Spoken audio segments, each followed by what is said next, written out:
All praise to Yahweh Hashem and Mashiach Yahweh Shah. Shabbat Shalom, Israel. We're coming to bring a new class to you today, which one you probably already heard before, but it's called Paul, an Apostle to the Gentiles. To explain what Gentiles this is talking about, because a lot of times when we're dealing with our Christian brothers, they you have to explain what the Gentiles were and who the Gentiles are. And we know that in the New Testament, the Gentiles are, yes, Israelites who's leading to the ways of the heathen, and the Gentiles, the natural Gentiles, which is the other nation. And we're going to get a little clarity. Believe me, by the time we do the class, what y'all need to do is go back and in-depth, go dig more deeper, because I can only bring so much out. But you can go this over and over, deeper and deeper about these Gentiles. So I encourage y'all, when y'all do leave class, go ahead and go home and do more study. Don't ever just take our word for granted anyway. None of it. So, you go home and y'all go in the scriptures and study yourself. So you can't say, well, he said that. No. The Bible said it. And we're going to start the first one out. You ready? Yes. Let's go to Luke chapter 2, verse 27.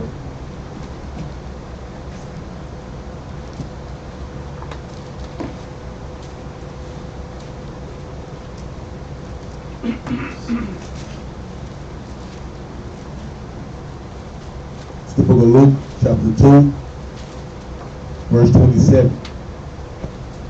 And he came by the Spirit into the temple. And when the parents brought in the child Yahushua to do for him after the custom of the law. After what? After the custom of the law. Read. 28. So that just let you know Yahushua was brought in this thing by the law. So what makes y'all think he done away with the law? That's just because, go ahead, though. Then took he him up in his arms and blessed God and said, Lord, now lettest thou thy servant depart in peace, according to thy word. For mine eyes have seen thy salvation. This is Joseph, and it's talking about his son, Yahushua. And he's lifting him up like the movie Roots. They gave the wrong God, the wrong people. They just messed that up. But that's what they was doing. He lifted Yahushua. Go ahead. 30. For mine eyes have seen thy salvation, which thou hast prepared before the face of all people, a light to lighten the Gentiles. A what? A light to lighten the Gentiles. A light to lighten the Gentiles. And see, a lot of times in the old Catholic Church and the white men at the time, in the Roman times, they wanted this part of the Bible. They didn't want the Old Testament in there. Why? Because it brought out light to lighten the Gentiles. And see, that's why they told you was a Gentile when you was an Israelite. So if you woke up, the first thing you want to say is, if I'm a Gentile and he a Gentile, then you put them in the kingdom with them. Everybody's scheming to get your birthright on. Everybody is scheming. Even the Orientals scheming to get your birthright. The Africans are scheming to get your birthright. Everybody's scheming for your birthright. And he said, a light to the Gentiles. Not the people that's enslaving us. That don't make no sense. I came to bring light to the people that I put darkness on y'all on. But that, now, what that sound like? Don't make sense. I'm coming to saving the people that's killing my people. Makes no sense. Go ahead. Verse 32. A light to lighten the Gentiles, and the glory of thy people Israel. And Joseph and his mother marveled at those things which were spoken of him. And then they realizing and he understanding that he came to be a light to the Gentile. Because what Yahushua did, remember, we're going to get it later on too. In fact, we'll get it next. Go to John 4 and 19. Because Yahushua, you remember Yahushua came, it was a certain thing he did. He had to do what? He came to who first? The Jews first. So when we send Jews and then to the Greek, Jews and then to the Gentiles, Because he told us one thing also, Judah, who's going to raise up first in the 12 tribes? Judah. So shall it be. The Bible is the same exact thing happening over and over and over. Judah going to rise up. That's why he said, I got to teach. I'm going to Judah first, then to the Gentiles. I'm going to the southern kingdom first, then to the northern kingdom. Because why? Judah had to know first. Because Judah's going to be the same one waking up. Same thing in America today. Who had to wake up first? Judah.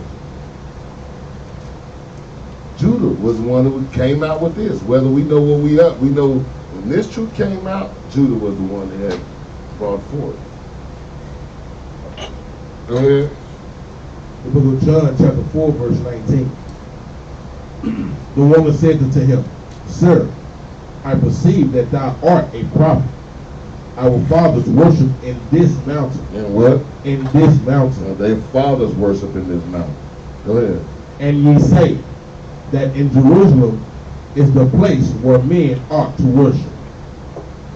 Yahweh said unto her, Woman, believe me, the hour cometh, when ye shall neither in this mountain nor yet at Jerusalem worship the Father.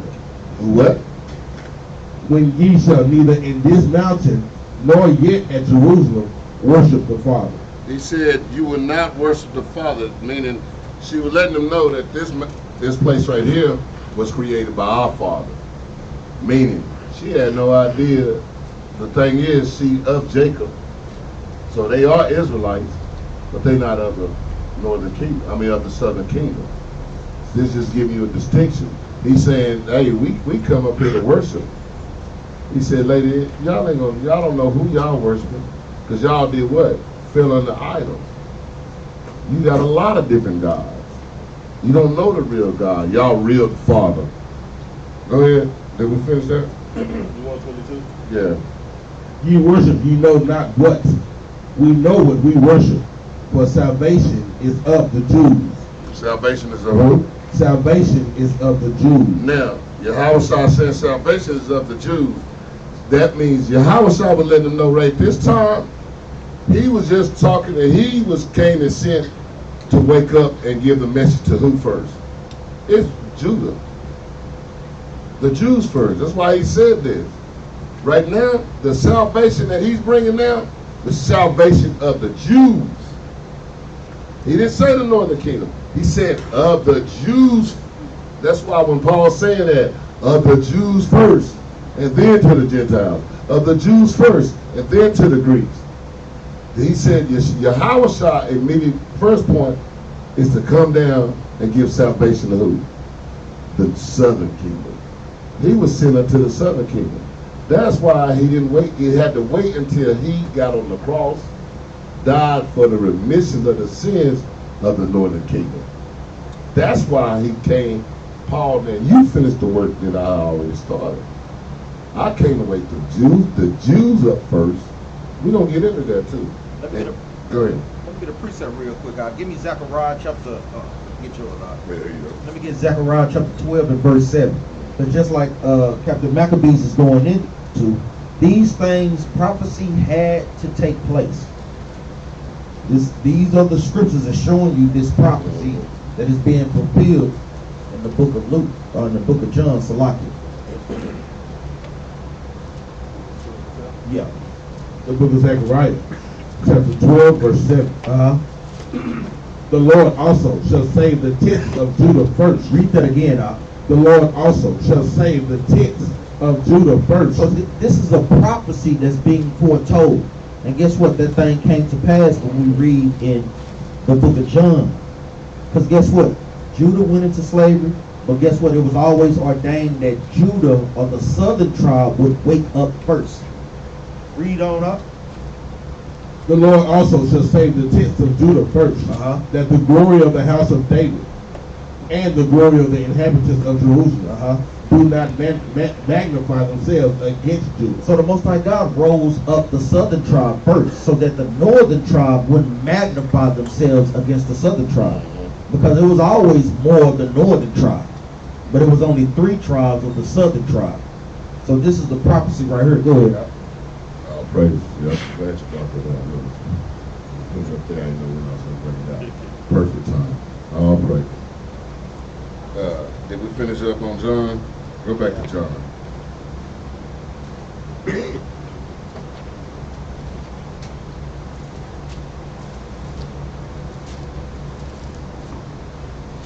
John chapter 4. Where we stop at?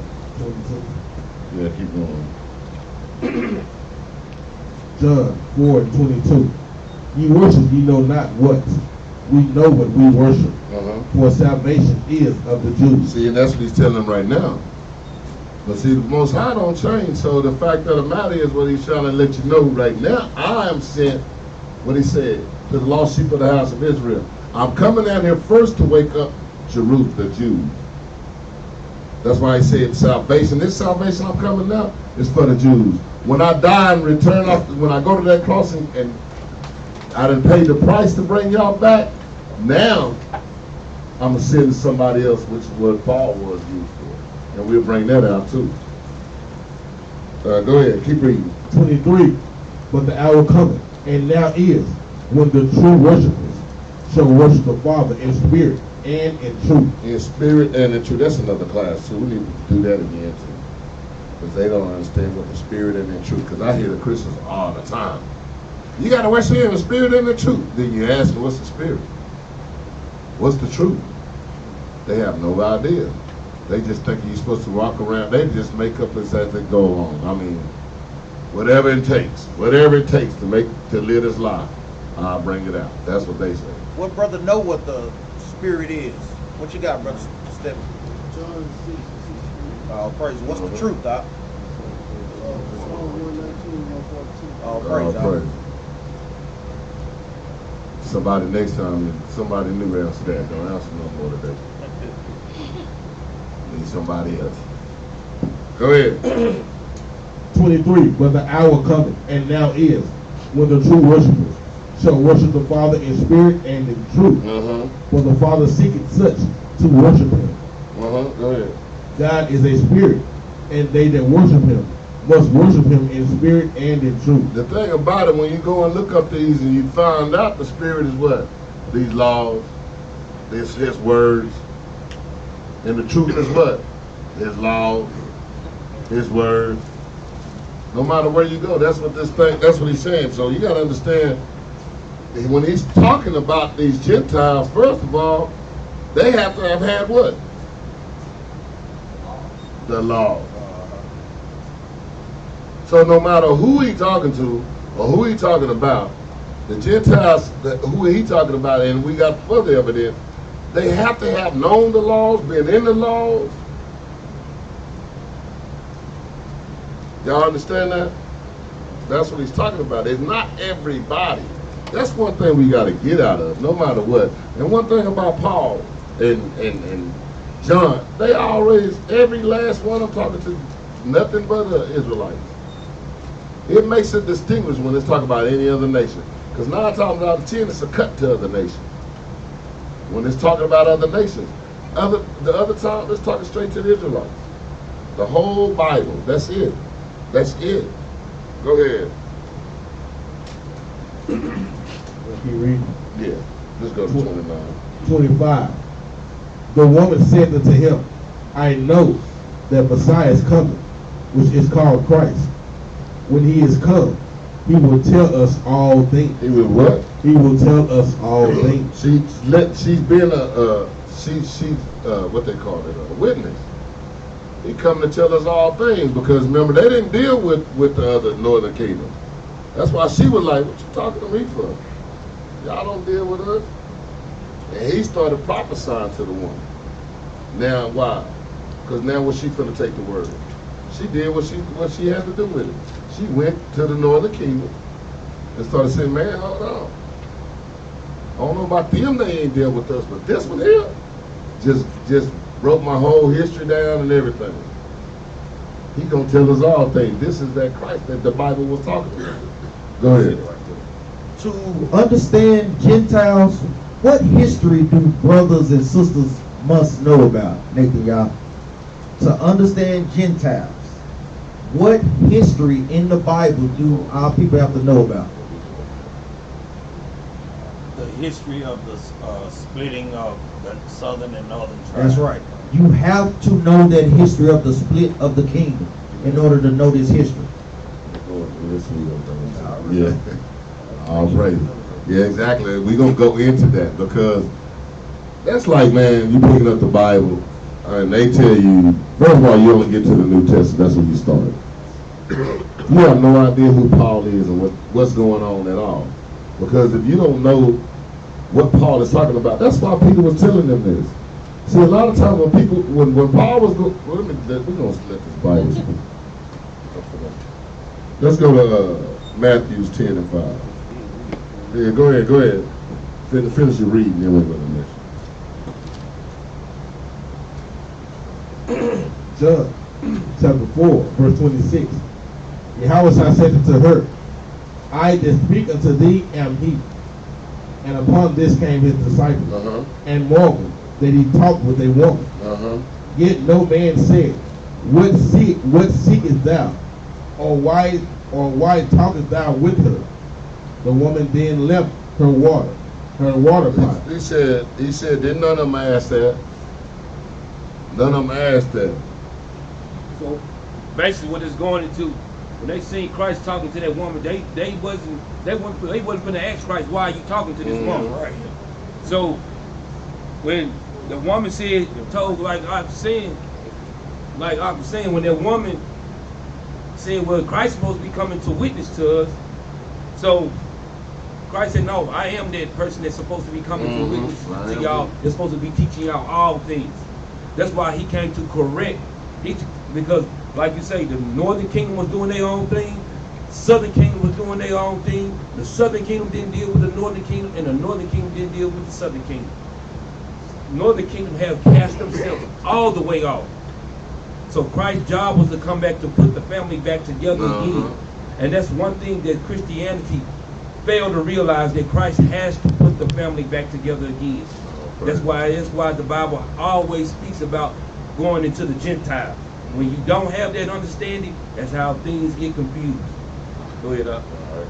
And that's another thing. If you listen, if you really listen to what this woman was saying in this scripture, was she knew the prophecies of old. She had that known. She was like, it's gonna be a man that's gonna get us back in our status. Because the Bible, they was already reading the Old Testament, the prophecies. She didn't know who it was. Heck, the southern kingdom didn't even know who it was. They didn't believe when he was right there. But she was like, somebody coming. And then when he said, I am that one. She didn't have to fight. He didn't have to prove. He didn't have to break him. She could tell just the prophecy, what he prophesied about her. He knew her past. He knew her present. And that was and now here she's saying right off the bat that this prophecy is occurring, y'all. That's why she ran back and told the other Gentiles. Man, that dude that we heard about supposed to come and bring us back to God, well, he here. I just spoke with him. And that was a good place to start. Yahweh Shai is smooth with everything he do. Everything he does is perfect. Everybody he has you talking to, everybody he has the spirit talking to, it's a perfect thing going on when you're doing his commandments, though. Otherwise, it's just vanity. You just running your mouth. Y'all ain't doing nothing but blowing COVID on each other. Because it's a test. That's why every person you talk to is your test. If he can give you a better increase. When you fail that test, your increase won't come. You have to get another test. That's how the Most High God tries us. When he say he really tries us in the fire, we got to accept that the Most High God is going to send people. He going to send, they come in all kind of forms. It can be your mother, your father, your brother, your sister. These things come in many forms. But if you don't pass the test, your increase don't come. We got to understand this is our test. We fight for our own lives to get into the kingdom. And we can't, when you can get beguiled, or when you don't pass them tests, guess what? You might not be fit for the kingdom. Something that we need to be getting in our mind, man. Go ahead, Doc. Praise it. Go ahead, Doc. Finish reading. Verse 28. The woman then left her water pot. She did what? Left her water pot. This how they talking about the gospel, the good news. This is why it's good news. She came to get water. Normally, when you going to get water, you need that's something more important. You know, when you got to go get water, you got to take a bath, a shower, wash some dishes or something. She left that water pot when she heard this man speak. Go. The woman then left her water pot and went her way into the city and said to the men, "Come, see a man which told me all things that ever I did. Is not this the Christ?" See, the Most High had a perfect plan. Yahweh knew exactly who he was talking to when he went to talk to him. He knew what she finna go do. She Channel 4 News. She finna go tell everybody. Everybody got their sister in the house, you know, or the brother that know everything, you know. Such as that happen. This the woman. Most High knew this too. Because she finna go and do it according to the Most High's purpose. She finna go run her mouth. And she did just that. Let's go to Matthew 10 and 5.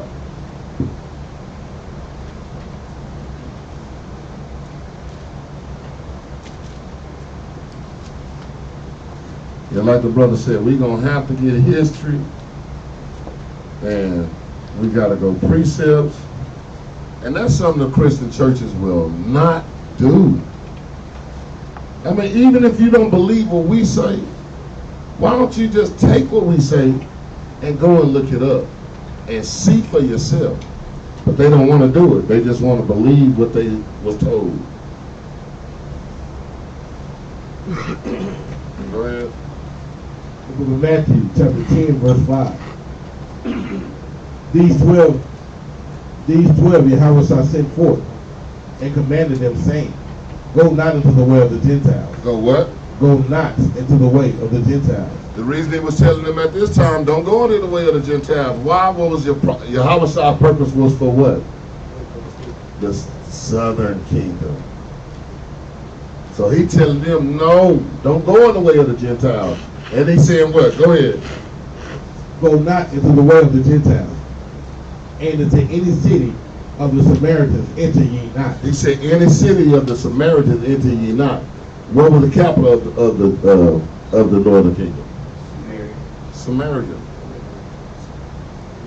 And I remember you got some of them that'll tell you that Israel was kicked out of Samaria, but then they didn't. If you read down on that part, when Israel and the other kings came in, they had to bring, because the land wouldn't work for them. Guess what they had to do? They had to go get them back and bring some of them back. So the Most High, he said, y'all leave remnant everywhere. So at this time, it's letting you know, even though we know that they had left in the Assyrian captivity, there was still a remnant of them still left back in the cities of the northern kingdom. And that's just how the Most High had it.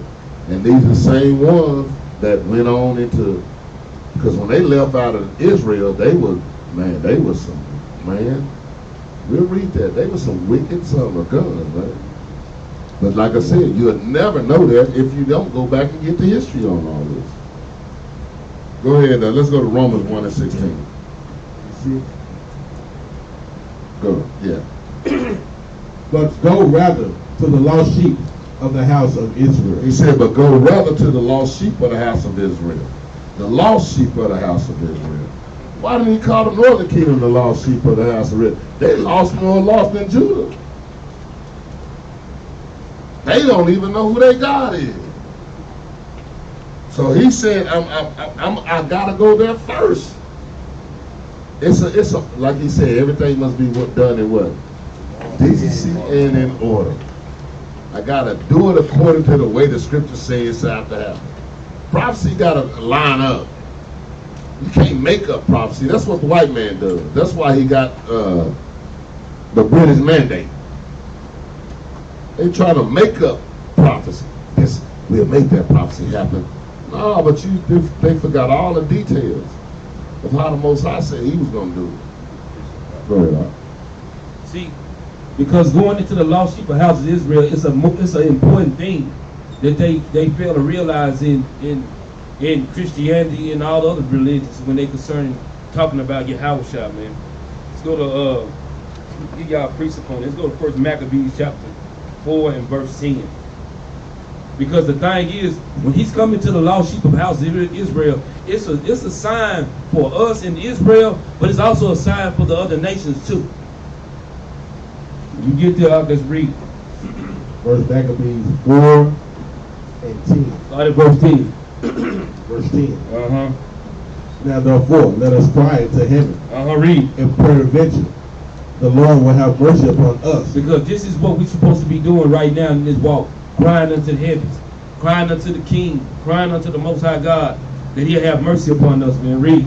And remember the covenant of our fathers. And remember the covenant of our fathers. This is our life. That we're supposed to be asking the Most High God to remember the covenant of our fathers. Abraham, Isaac, and Jacob. Read. And destroy this host before our face this day. Because the thing is, we not only praying for the salvation of Israel, we also for the Lord, praying for the Lord to destroy this host. Destroying all these idols, destroying all these religions, destroying all the people that come up against them. We got to pray for both sides of the thing, man. Man, exactly. This is the point. Read on. Verse 11. Verse 11. That so all the heaven may know Read that again, that so all the heathens like it may know that there is one who delivered and saved Israel. It's one that delivered and saved Israel. This is the point. That is one that's going to be delivering and saving Israel. So this is the reason why, guess what, he's coming for the lost sheep of the house of Israel. Because so we can know that he's coming to save us, and also that the heathens can know that he's going to come to save us too. I'll pray. I'm glad you said that too. That's one thing he said. One that's going to save Israel. Paul is not that other one. He's not going to save us at all. Paul just bringing a message to the people that's going to be saved. That's all Paul was used for. Bringing a message. Yahweh came to do the first thing. Paul was to bring the other party in. And if you look at the Bible through the whole time, even Ezekiel when he brought them back together, he one over here, one over here to bring them both back together. Same thing happened here. Yahweh to the southern kingdom, he used it. And who was Paul's teacher?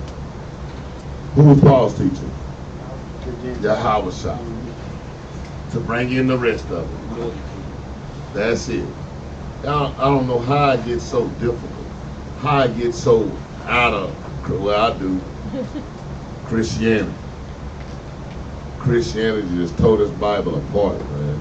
It's amazing because when you go back and learn it, you're like, man, I say it all the time when I'm reading about it, man, all this stuff they had us believing, this what they told us, and then we go back and read it, we're like, man, that's crazy. That's crazy they just lied to us like that. You got to stay on your game because they will get you. They gonna get you. They gonna get you. Let's go to Romans 1 and 6, 1:16. Salaki.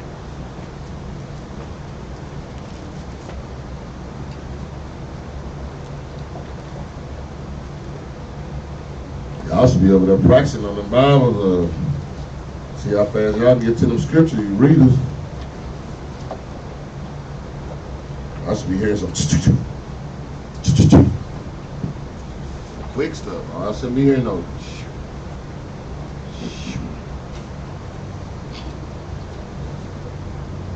The book of Romans chapter 1 verse 16.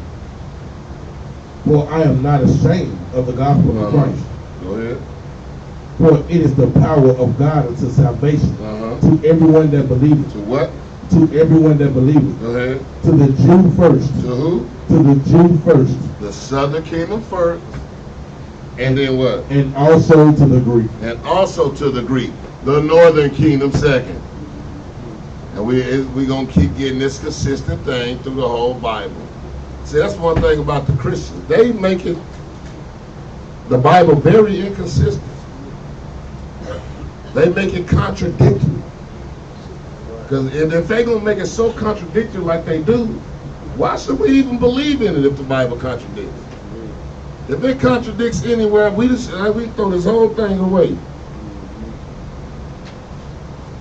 But we can show you where they use it and they contradict the Bible, but the Bible don't contradict itself. And go ahead. Man, but it said to the Jew first and also to the Greek. They'll use this to say all nations. Mm-hmm. Okay, why they don't say neither Jew nor Japanese? None of that. Neither Jew nor Chinese. Or Roman. Or Rome. Or Rome. Or Russia. Why they not saying it? But they'll use these things and then they got you. They got you. But it said to the Jew first. Why didn't it say to the Jew and to Israel? Because all of a sudden they forgot about Israel now. So we just go to the Jews only, then we skip over Israel and go straight to the Greeks. Mm-hmm. That's how this Bible is really written. We forget all about the northern kingdom when we just go straight to the Greeks. Come on, man.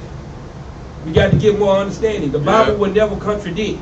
Exactly. You just ain't got enough understanding.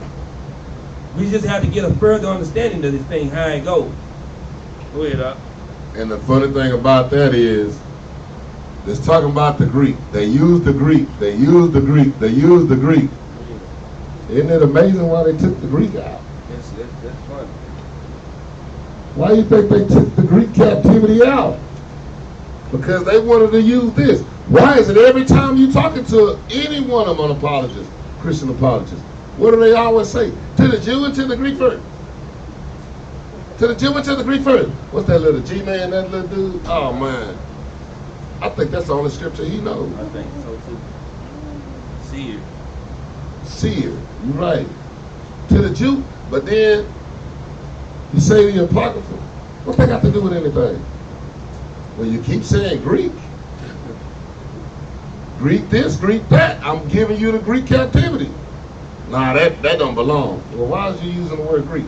Because you don't want to know. You don't want to know what was going on. You don't want to know why it's calling them Greek in Rome. Why is it calling them Greek in Corinth? Mm-hmm. Why is it calling them Greek in any of these towns? Why they keep calling them Greek? That lets you know the stronghold Greek had over them. Are we done with that one? Yes, we are. 17. No, I don't need 17. Let's go to say in the same book. Let's go chapter 2 and go to 9.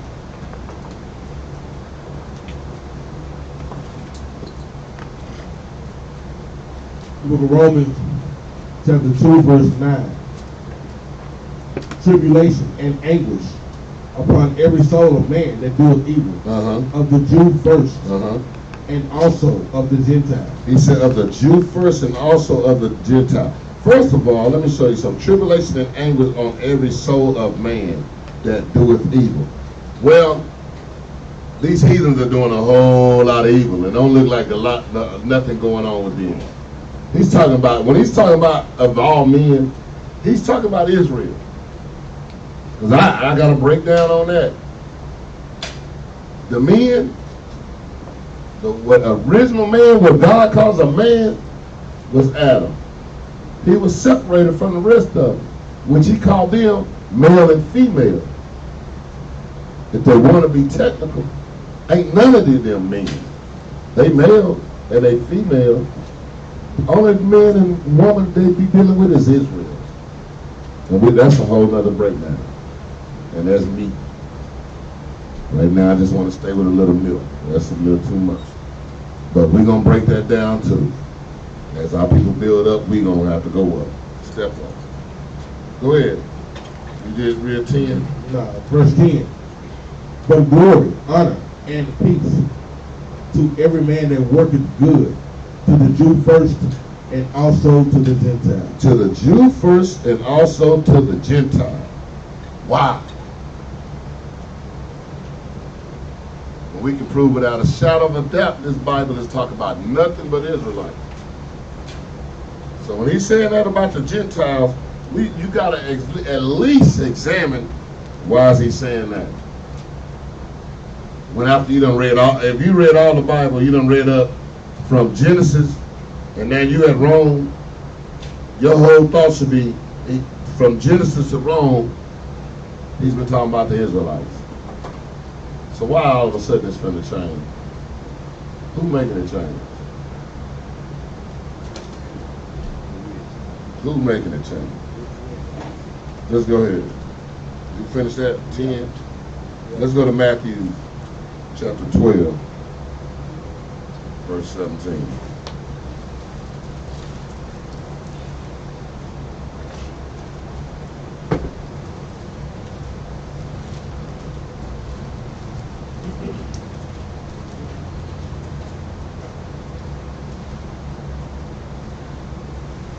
The book of Matthew, chapter 12, verse 17. That it might be fulfilled, which was spoken by Isaiah, the prophet. Hold on, it might what? That it might be fulfilled, which was spoken by Isaiah. And that's another thing. He said that it might be fulfilled. And they'll stop. And that part of the fulfilled they won't even look at. Everything's fulfilled. Well, how is the earth and heaven still here? They just, like I said, man, then they'll say we read out of context. When we try to bring it to you in context, in history, in the present and in the future. But we read out of context. Makes no sense. Go ahead, Art. Matthew 12 and 17. That it might be fulfilled, which was spoken by Isaiah, the prophet, saying, Behold my servant, whom I have chosen, my beloved, in whom my soul is well pleased. I will put my spirit upon him, and he shall show judgment to the Gentiles. He shall show what? He shall show judgment to the Gentiles. He said he shall show judgment to the Gentiles. Now, Isaiah spoke of this. He prophesied this before we was even calling them Gentiles. So, when he's speaking, even in Matthew's, he's telling you, when he's talking about the Gentiles, you have to go back to where? Isaiah.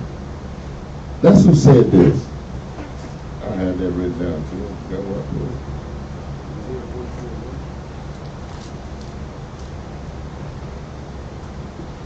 That precept, where they got that from. Isaiah 42 and 1. Yeah, 42 and 1. Let's go there right quick. I had it written down somewhere.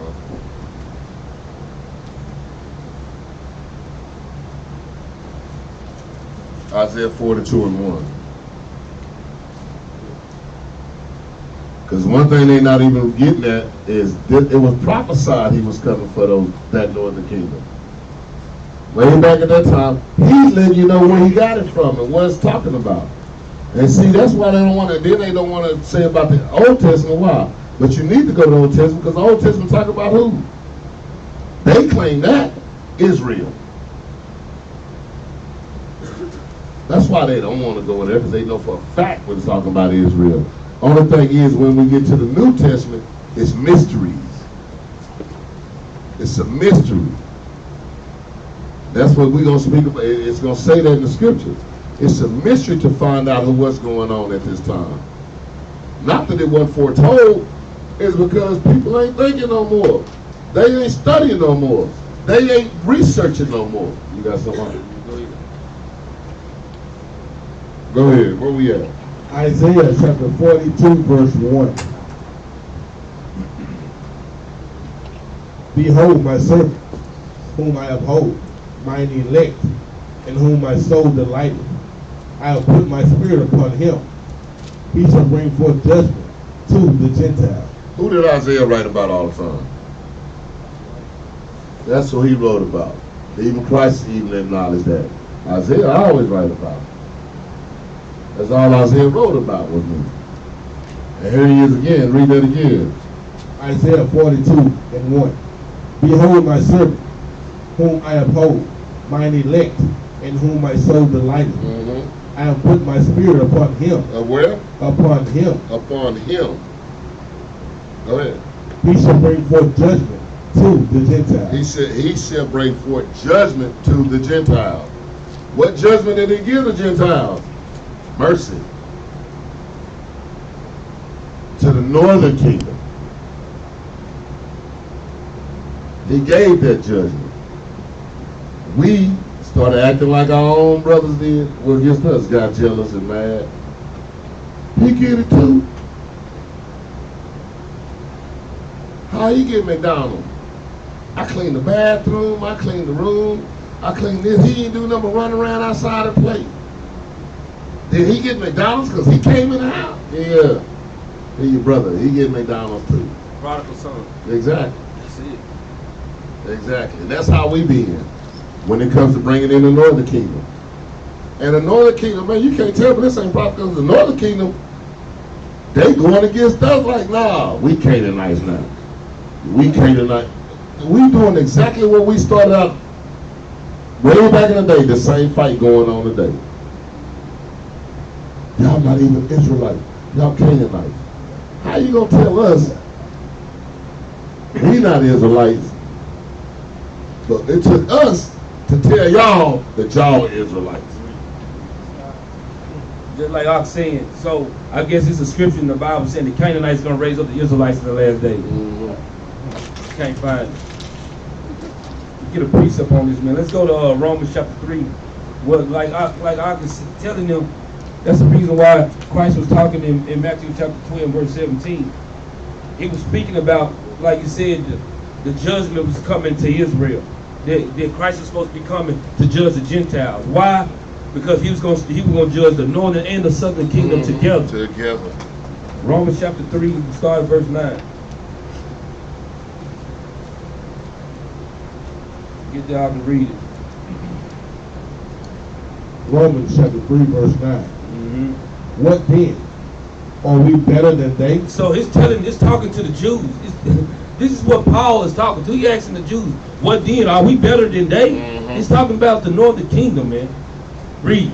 No, in no wise. He said we ain't no wise better than the northern kingdom because they are our brothers, man. Read.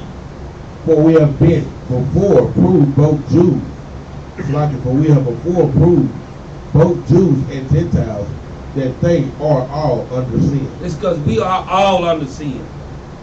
He said no. He says it's been proven. The northern and the southern kingdom both of us went off, man.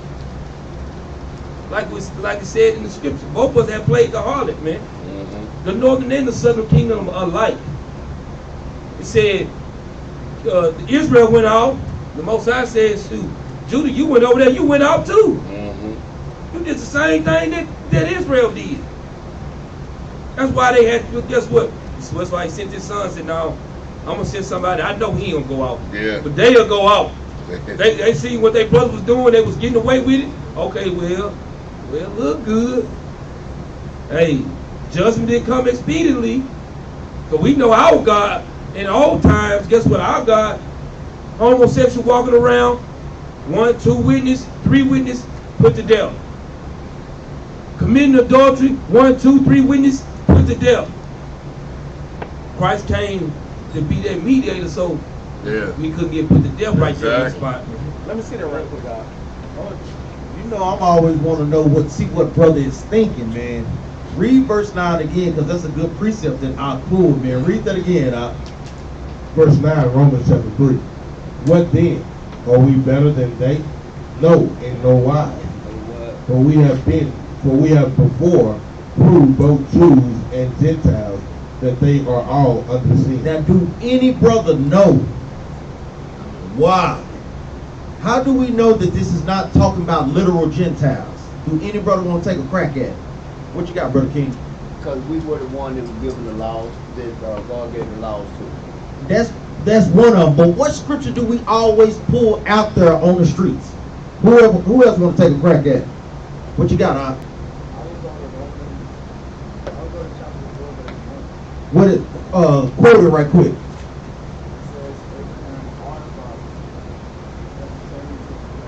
I'm going to give y'all even easier one. This is how we know that this is not talking about the real Gentiles. What does it say in Deuteronomy 7 and 6? That we the chosen people, that we are above all people. Right. So guess what? This can be actually talking about real Gentiles, because we know that we're above the Gentiles. Mm-hmm. That's why we tell brother, just keep that thing simple and basic.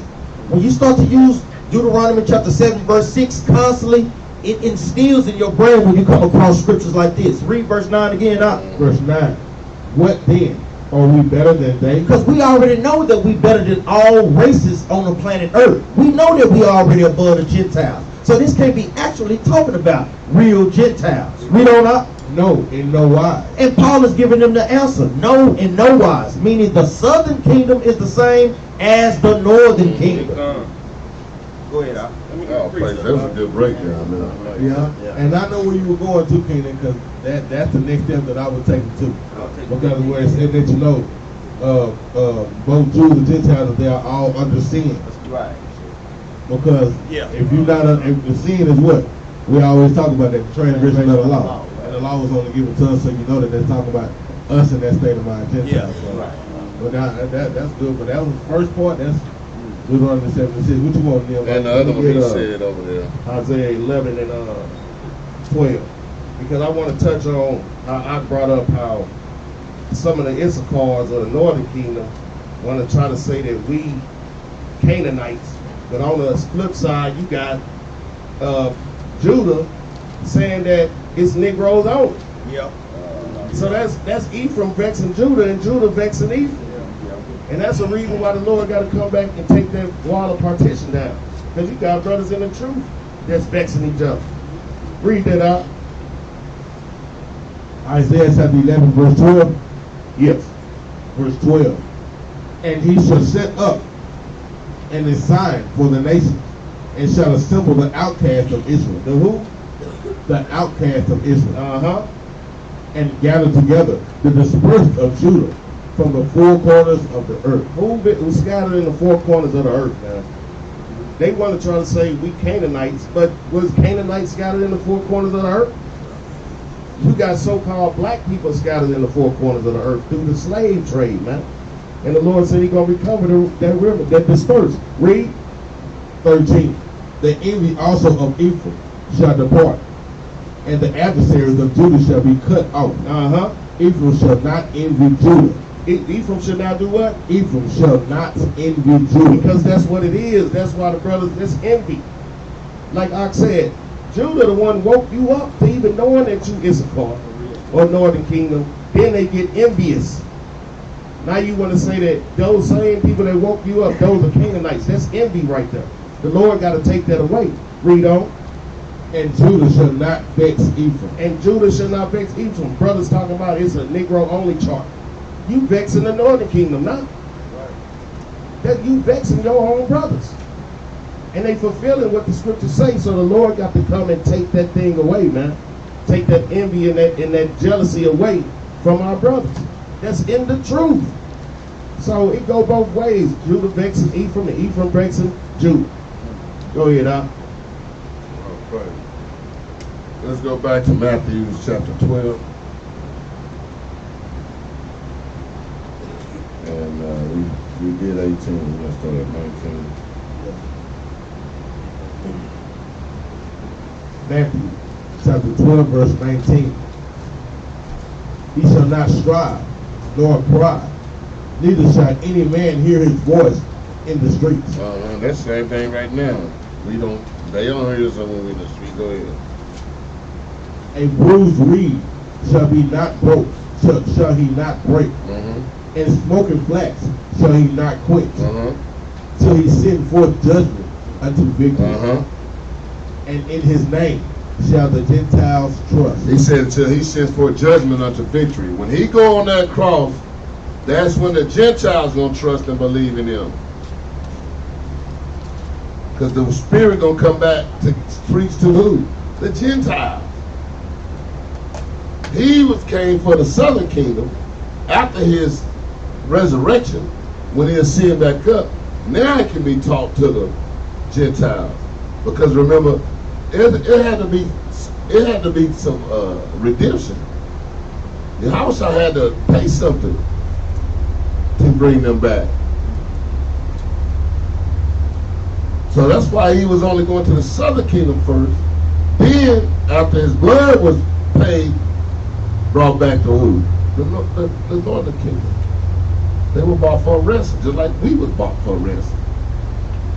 What brother got a scripture in the New Testament where it calls Israelites Gentiles? I have to frame it like that because I don't want to give y'all the answer. We don't went over this time and time again in Camp 101.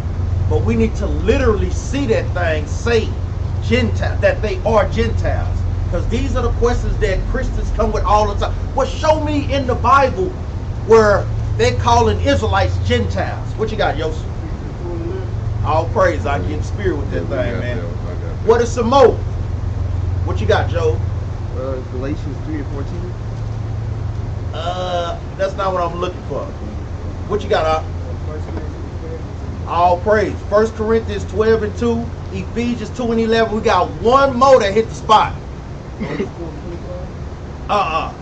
We got one that make it plain. Any brother got that mug? Matthew chapter 4 verse 15. Let's get that real quick, Op. Get it back down. Because I know Ak had him down there. Start at verse 14. Thanks, Ak. It's making it no more plainer than this. This is actually calling them Gentiles.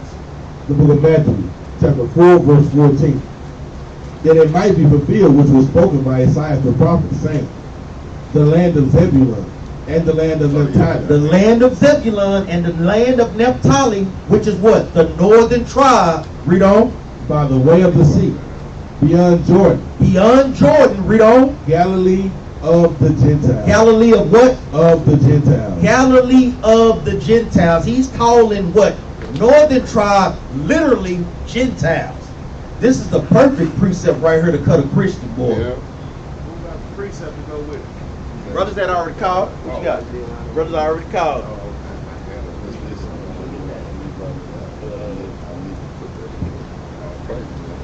So you got what? Ephesians 2 and 11 that precepts with that. You got 1 Corinthians chapter 12 and 2 that precepts with that. Those are three witnesses right there that you got. Thanks, son. Those are three witnesses right there, three precepts that you can pull showing that. All praise. Y'all write that down. Make sure y'all getting this information. The more information you write down, a lot less phone calls you gotta make. I'm gonna show y'all something else. Let's go back to Isaiah chapter 11. I was breaking something down in Isaiah chapter 11, but we're gonna jump up a little bit higher. We're gonna show you something in there too. We'll start at verse 10 out. The book of Isaiah, chapter 11, verse 10. Read. And in that day there shall be a root of Jesse, That's going into Christ, man. Read. which shall stand for an sign of the people. It's gonna stand for like a flag or like a sign. Read. To it shall the Gentiles seek. It said, to it shall the Gentiles seek. This is the Old Testament talking about some Gentiles. Read. And his rest shall be glorious. And now he said his rest shall be his glorious. Read on. Read on. 11. And it shall come to pass in that day Read that the on. Lord shall set his hand again the second time to recover the remnant of his people, which shall be left from Assyria and from Egypt Read. and from Pathros Read. and from Cush Read. and from Elam and from Shinar and from Hamath and from the islands of the sea. Read on. Read one more. And he shall set up an sign for the nation, and shall assemble the outcasts of Israel, and gather together the dispersed of Judah from the four corners of the earth. So, is when you see the word Gentile, what Gentile is this talking about? The northern tribe, man. Yep. Because look at the context of what it's going into. That's why the very next verse on 13, envy of Ephraim and shall depart, and the adversary of Judah shall be cut off.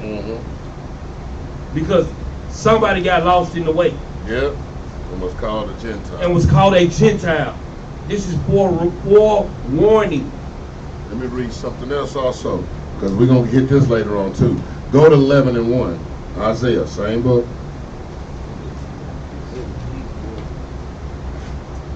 Isaiah chapter 11 verse 1. And there shall come forth a rod out of the stem of Jesse, and a branch shall grow out of his roots. And a what? And a branch shall grow out of his roots. A branch shall grow out of his roots. Does anybody have any idea what that's talking about? A branch shall grow out of his roots. It's talking about Yahweh, but a branch. Anybody, what do the branches got to do that? A lot of times people come at us about. Grafted in. Get grafted in. A branch. Grafted in. Because we're going to see that branch again. That's why I wanted to bring this out while we was already over here. We're going to see that branch again because Paul going to speak about the branches too. So now we see it right now. Now I want y'all to keep that in mind. Read that again. Isaiah 11:1. And there shall come forth a rod out of the stem of Jesse, and a branch shall grow out of his roots. Okay. I just want y'all to keep in mind. We're going to come back to it later. But y'all got it. Did everybody hear? The branch shall come out. Branch. Because y'all got to understand these branches, all these little symbols mean something. These branches. Because Christianity, they run out, they run their mouth with these, it said this. Well, did you go and see what the branches he's talking about? Because anybody know about grafting in? I don't know if anybody know anything about trees or anything, but when a branch fall off a tree, you can take the branch, put it in the hole in the tree. The tree bark can start covering it up, and that branch become part of that tree again. But you can't take, if you got a branch off a cherry tree, you can't get a lemon branch off a lemon tree, put it in that hole. That tree gonna spew it out. It's not gonna do nothing for it. Now if I got another cherry tree branch that fell off, I can put it back on and that tree covered it up. That's what they call grafting in. That's what that means. So we can't just, we are an olive tree. We can't just go get no banana tree piece off of it and put it on there and then the tree gonna have some olives and then a couple of bananas. It's gonna be what? It's gonna, an olive tree produce what? Olives. So that's when they talking about grafting in. Y'all, what kind of grafting is y'all doing? They literally done changed the whole world. That's what English language do anyway. It's made to do that. Yeah, so yeah. How can you, why would the Lord allow you to graft one tree to another tree when in Leviticus 19:19, he don't even allow you to mingle seeds together? That's right. Exactly. So how you gonna take a tree that's a branch from another tree and graft it into an olive tree? He don't even want you mingling. This is Leviticus 19:19. Ye shall keep my statutes. Thou shalt not let thy cattle gender with a diverse kind. Thou shalt not sow thy field with mingled seed. Neither shall a garment mingled of linen and woolen come upon thee. So he don't even want you mixing linens, seeds, or different cattle together. Let's mix people. But let's mix. He don't even want you mixing people. Yeah, exactly. That's what I'm saying. You know what I'm saying? But you can mix one tree that's not an olive tree to another tree. And we know he described the nations as trees in the book of Ezekiel. Yeah. That's all I got. All praise. And we're going to hit on that because, like I said, if you want to go to what Paul's saying, you need to know the history. You need to know something about before Paul popped on the scene. And if you ain't going by that, because you know what's funny to me is they would go past Yahweh to get a word from Paul. Outside the first, first books of the New Testament. Yes. Get right over there. I came for the lost sheep of the house of Israel.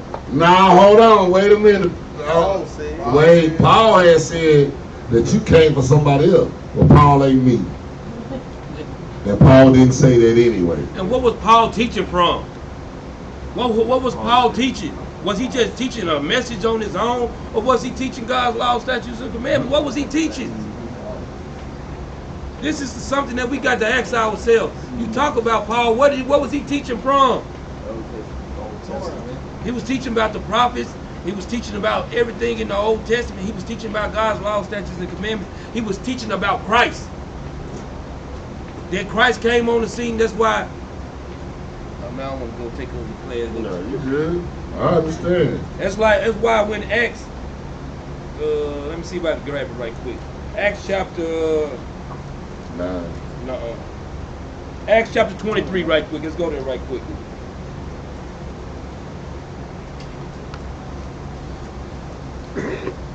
Because this is how Paul was, even going to the scribes and Pharisees, how Paul dealt. We got to understand.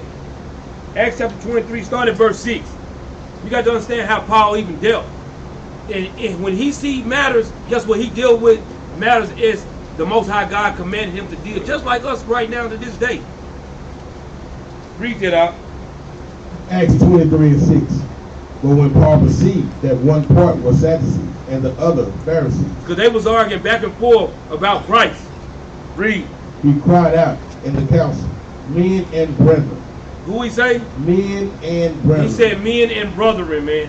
Read. I am a Pharisee. He said he what? I am a Pharisee, Paul telling you plain that he is a Pharisee, man. Read. the son of a Pharisee. Uh-huh. Of the hope and resurrection of the dead I am called in question. Read. Because he's talking about the hope and dead that is called. And he's going to explain the dead in a minute. Read. And when he had so said, there arose a dissension between the Pharisees and the Sadducees. And the multitude was divided. Okay, now, so when Paul spoke, now he said, look, he could clearly see the division between the Pharisees and the Sadducees. This is the point. Verse 8.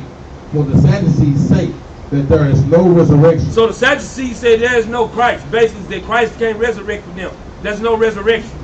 Read.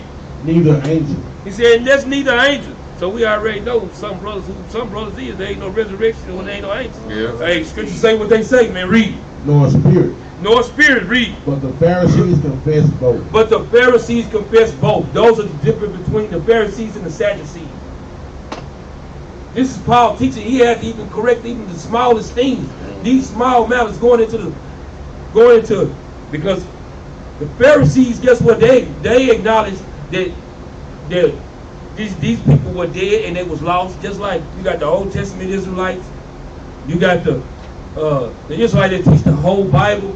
Those are the difference between, because guess what? They don't believe in a lot of those things either. Yeah. You got to understand the frame of thinking. How we deal in Israel, period.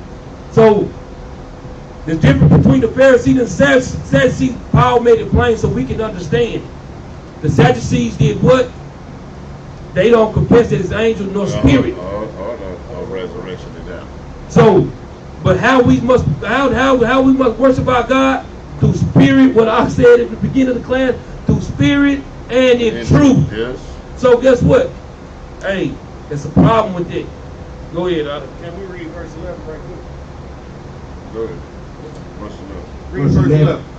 And the night following, the Lord stood by him and said, Who stood by Paul up? The Lord stood by him and said, Be of good cheer, Paul, for as thou hast testified of me in Jerusalem, so must thou bear witness also at Rome. I just wanted to show who Paul was working for, because some of our counterparts think Paul was on his own mission, doing his own thing. You say testify to me. Oh, praise. And that's another thing too. That's what this word, when you telling the truth about something, it don't bring a lot of stuff together.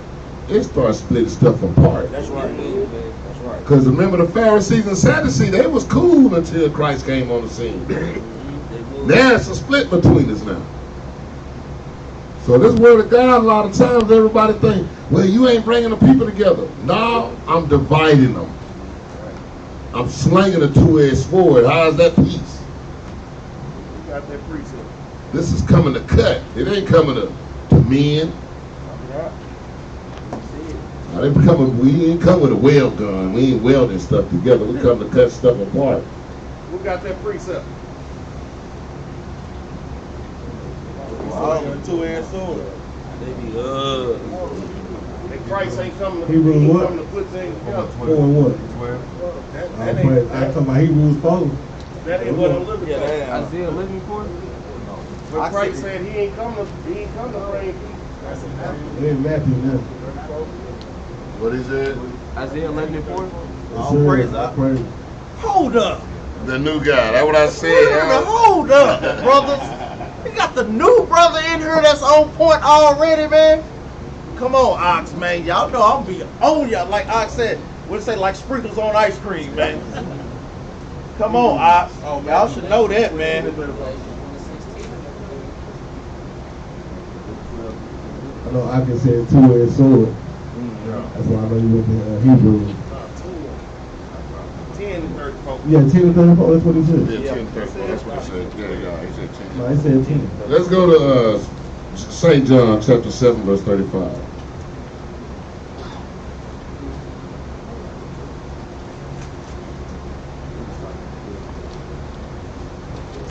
Y'all notice how we doing a lot of this and we ain't brought up Paul a lot in this. And this says Paul, an apostle to the Gentiles. We barely really talked about Paul. Because the fact of the matter, it ain't never been about Paul. It's been about these scriptures which been saying the same thing from the beginning. Paul didn't come and change nothing, man. And that's what we're going to prove. Go ahead. John 7 and 35. Then said the Jews among themselves, whither will he go, that we shall not find him? Will he go into the dispersed among the Gentiles? Will he do what? Will he go among the dispersed of the Gentiles? Now he's saying they're asking where he gonna go.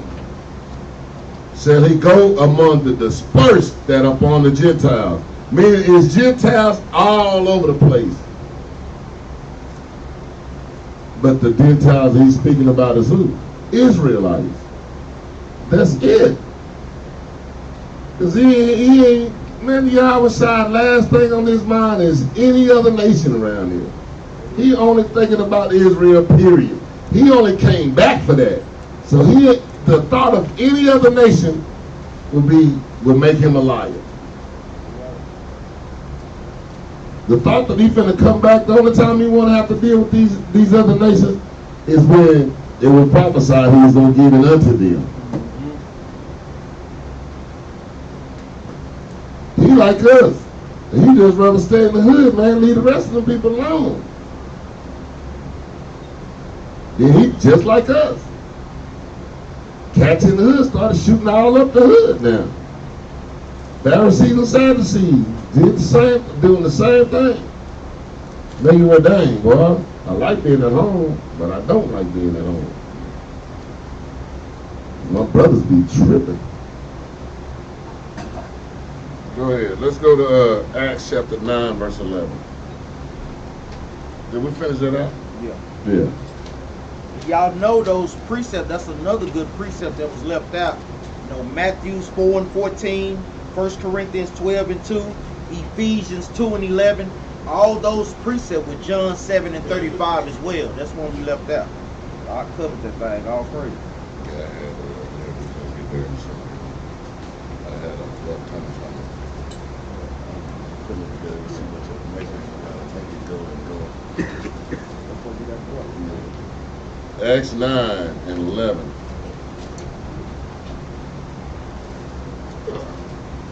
The book of Acts, chapter 9, verse 11. And the Lord said unto him, arise, and go into the street, which is called Straight, and inquire in the house of Judas for one called Saul, or Tarsus. For behold, he prayed, and had seen in a vision a man named Ananias coming in and putting his hand on him, that he might receive his sight. Now he's talking about Yahweh is talking about when he's talking about Paul. I mean, not Paul off that horse, blinding him, he can't see. So he's prophesying what's going to happen to him. The point of this is who called Paul to the ministry. Because a lot of times people are like, man, wow, because I done heard Israelite. Paul ain't even this, and Paul ain't that, and Paul ain't, he wasn't a Nazarene. Paul took the Nazarene vow. Cats be saying that, and them cats won't even, man, you won't even fast 2 days. But Paul did what he had to do trying to prove himself. One thing Paul had to do, man, is they don't realize, Paul had to prove himself over and over and over. They trying to kill him. I mean, he just running around everywhere like, God, boy. Remember your house I told him, no.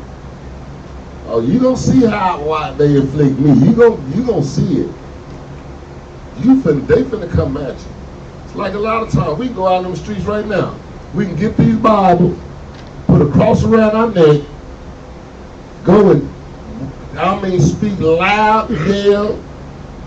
Nobody gonna say nothing if all we're teaching is Christianity.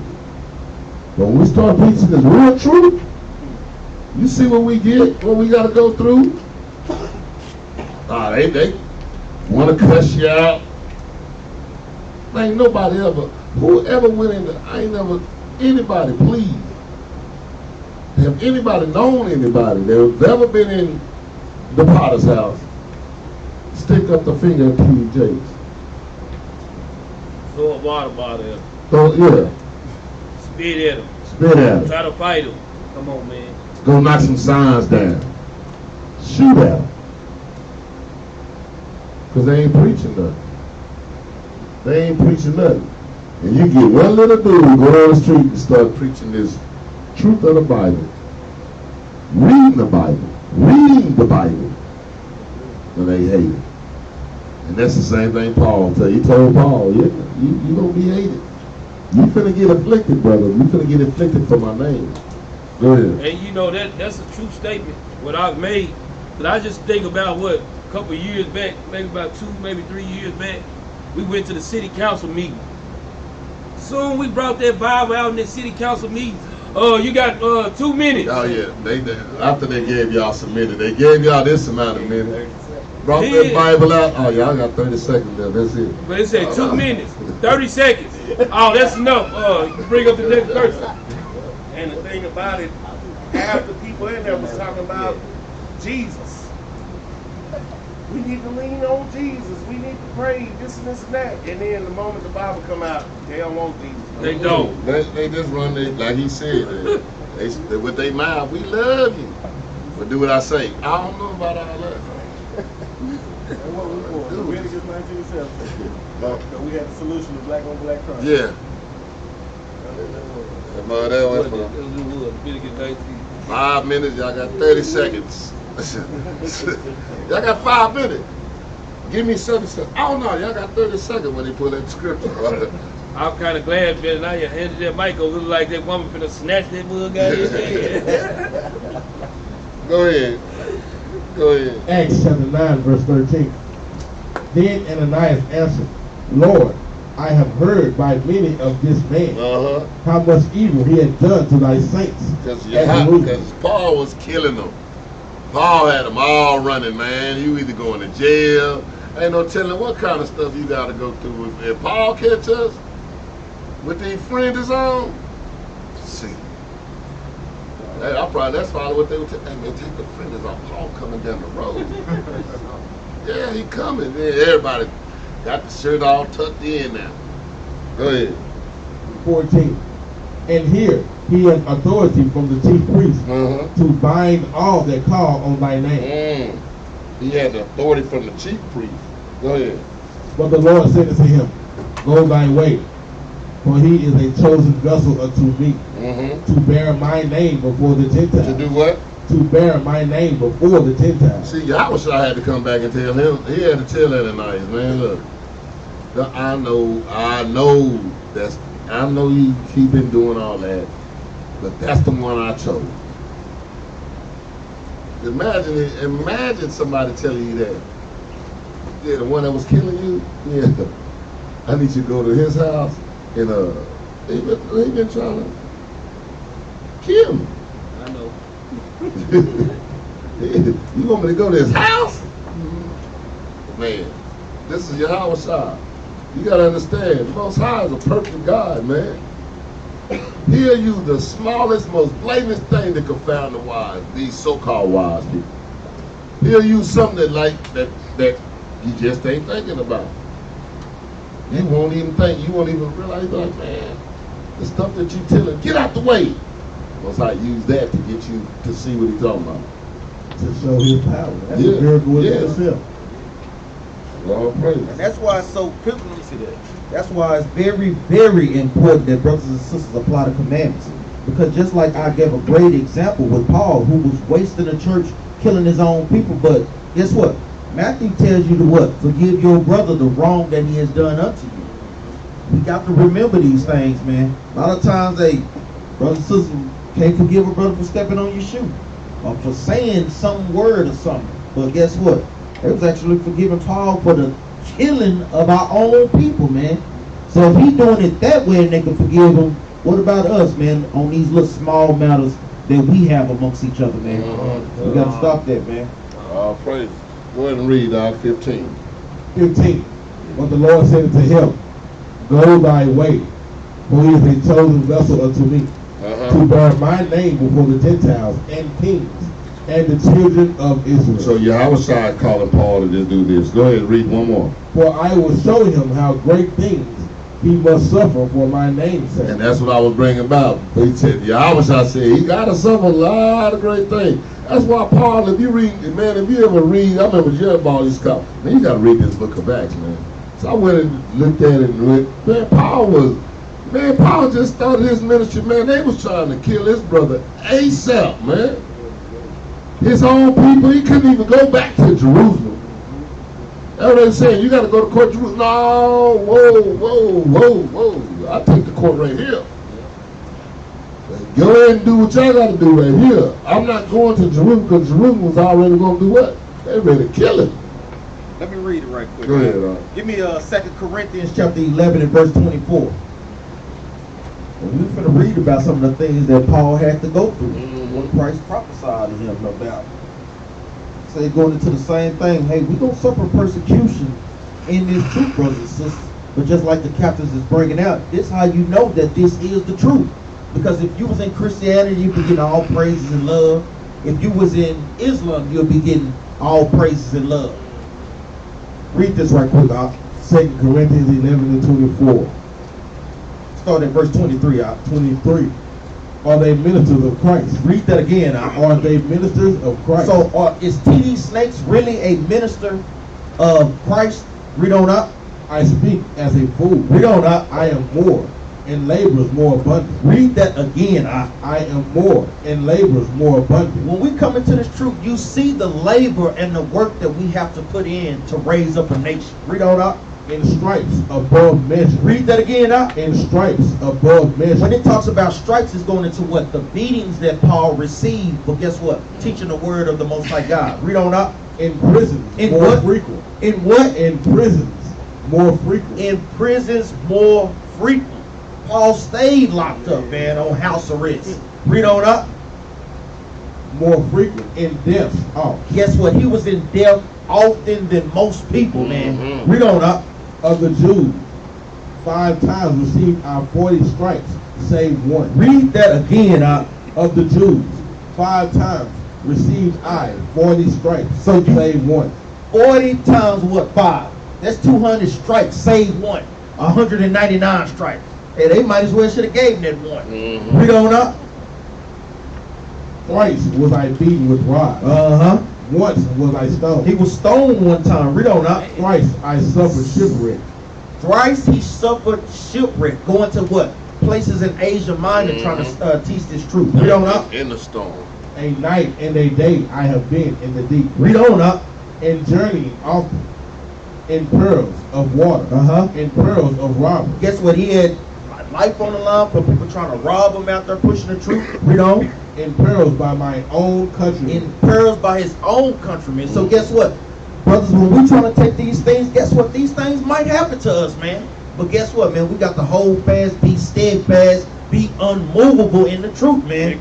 Brothers fall, guess what? We got another brother getting built up to take that brother place, man. This truth can't stop, man. Read on up. In perils by the heathen. And heathen trying to kill him. Read on. In perils in the sea. Read on up. In perils in the wilderness. In perils in the sea. Read on. In perils among false brethren. Read on up.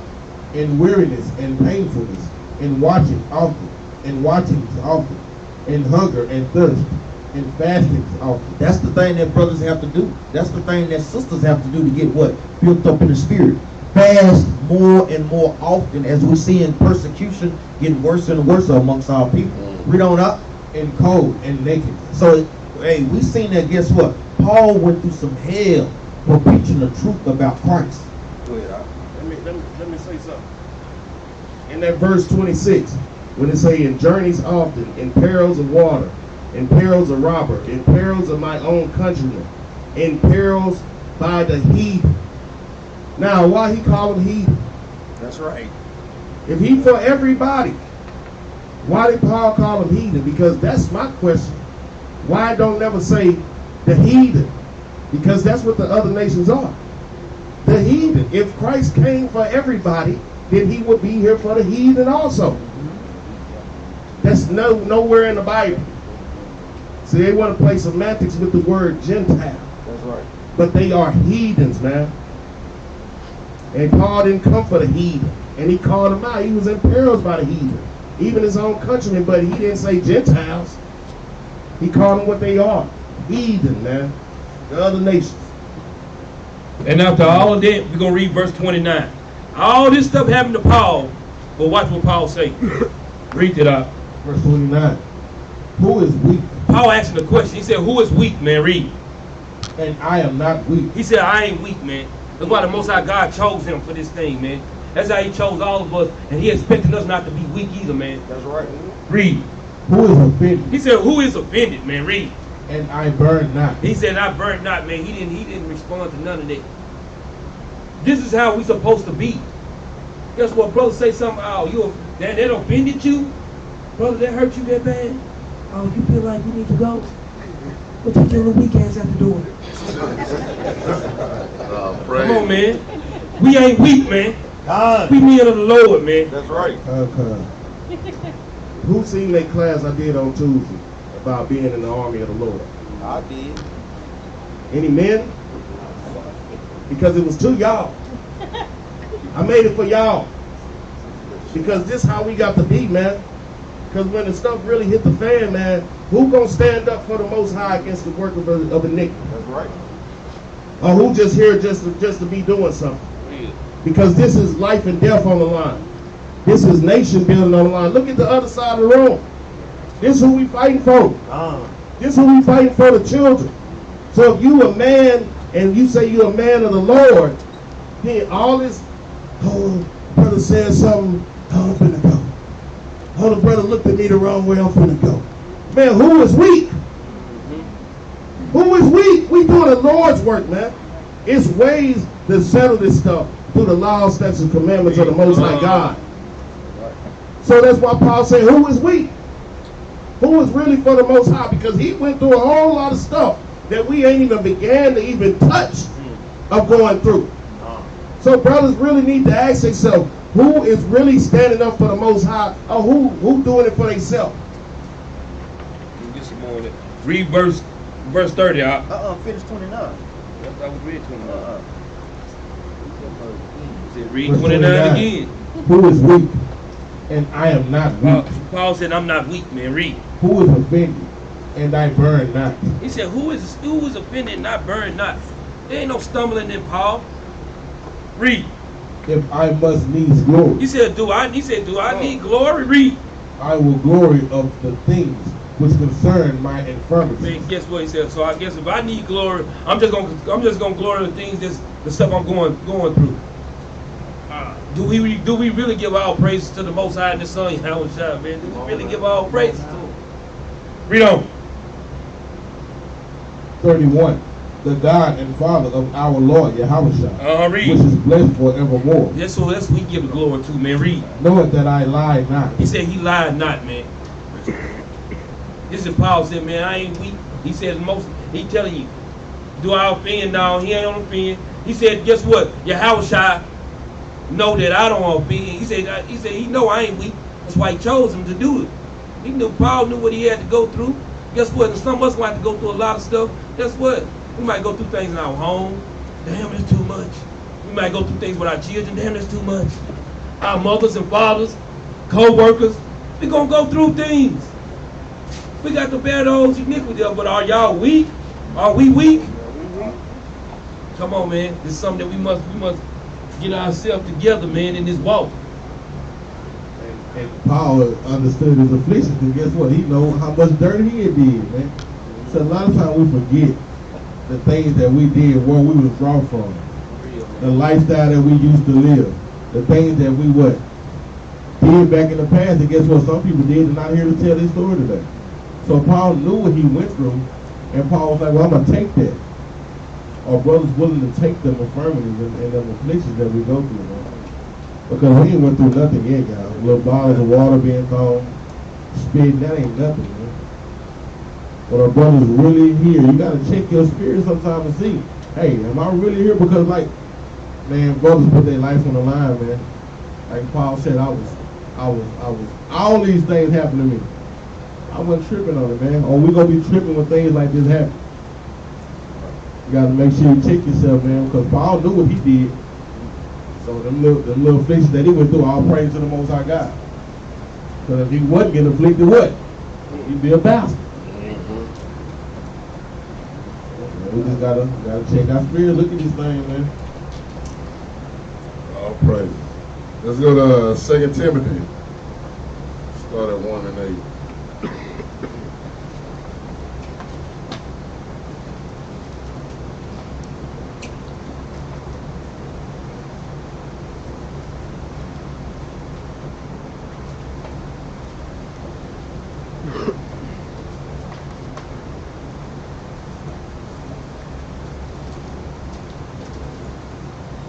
The book of 2 Timothy, chapter 1, verse 8. 2 Timothy 1 and 8. Be not thou therefore ashamed of the testimony of the Lord, nor of me, his prisoner, but be thou partaker of the afflictions of the gospel according to the power of God. And we just went through some of those afflictions. He said, don't be ashamed of this stuff, man.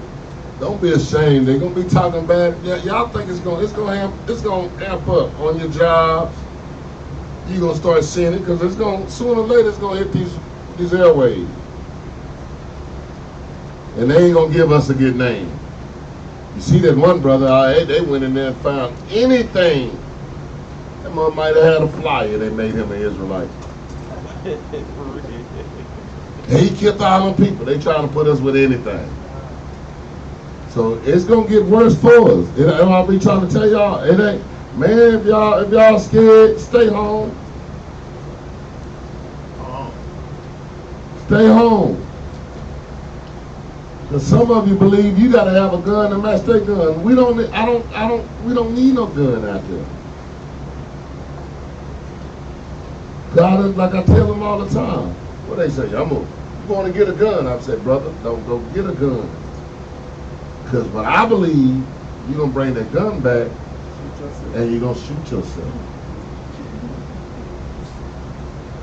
And they looking at me crazy when I was saying that. But I'm literally saying, I wouldn't do that. I wouldn't do that. It's like them brothers going to have to deal with shooting at your boy over there. They got to deal with that. They got to deal with that. If something ain't happened already to them brothers. But the Most High, we got to go out there with believing that the Most High got our protection. He got our back. Like Benaniyah always say, don't worry, pull the Bible out and get the scriptures. Police ran, he didn't run when we was running our mouth. The police took off when we did what? With that Bible. They jumped in them cars, boy, what y'all doing?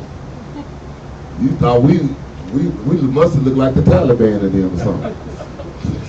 Cause they broke out of there, man. They were gone. Man, we looking like, and everybody looking like, yeah, it was me. No, it wasn't you. It's the word of God. Come on, let's go ahead. Read. Where we at, Timothy? Yeah. Man, I'm 8. Yeah. Go ahead. Verse 8, 2 Timothy chapter 1. Be not thou therefore ashamed of the testimony of our Lord, nor of me his prisoner, but be thou partaker of the afflictions of the gospel according to the power of God. Read.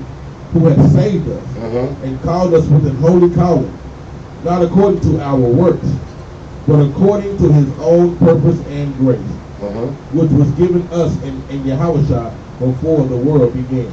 And see, here's Paul. See, Paul letting you know he was a Gentile in times past. He was once a Gentile. That's what Paul had to explain. Look, man, I know I was killing y'all. I know all that. But I'm not here to do that no more. See, the Most High used that on purpose. He used Paul that everybody was afraid of to bring the gospel. That's why Peter was like, man, don't open that door. Don't open that door. That's Paul. No. Yahushua had to go there. He had to break. Wait a minute. For Peter to open that door, you got to prove this on his own. You got to sue. Well, that's why Yahushua sent angels and messengers and prophesied about it before it all happened, because Peter would have never opened that door. I don't believe Paul. I believe him who telling me what Paul. I believe him. But Paul can't be on my door knocking. Do. Open up. Nigga, you crazy. So I just seen you kill my brother. You talking about open up the doors? And all I got is a knife?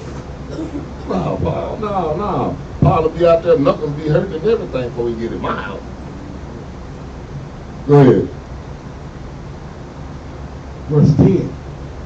But is now made manifest by the appearing of our Savior. No, that's all I needed on that. I'm sorry, somebody.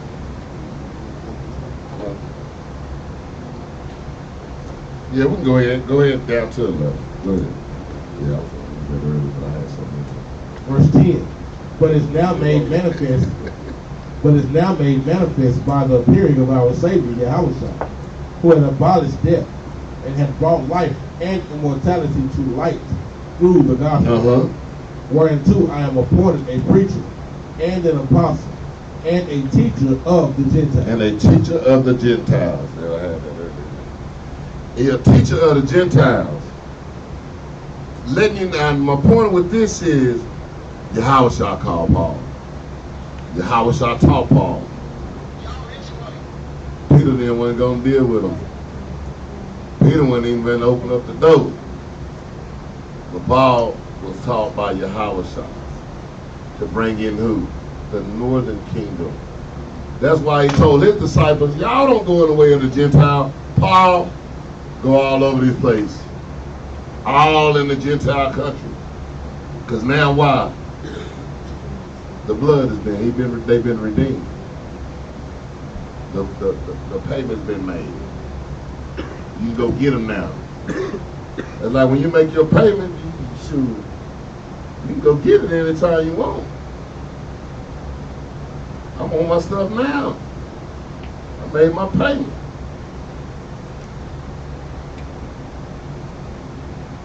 Go up to after you done put something in the bond shop, go and pay your money. Pay your last payment. And they tell you, well, I'm gonna give it to you next month. Man, you gonna tell some stuff. I made my payment. I want my stuff. Yahushua did that for us. He did it for the northern kingdom. And Paul is the one that's going to go and redeem them. It's already paid for. You just go pick it up. Let's go. Where's that? Where we stop at? Let's go to Romans 11. We got to hit this and go into some history. Because we can't prove any of this stuff. The thing about it, we can't really show anything. Otherwise, we'd be like the Christians. We got to go do the history on this. And the history is just in the same Bible in the other books.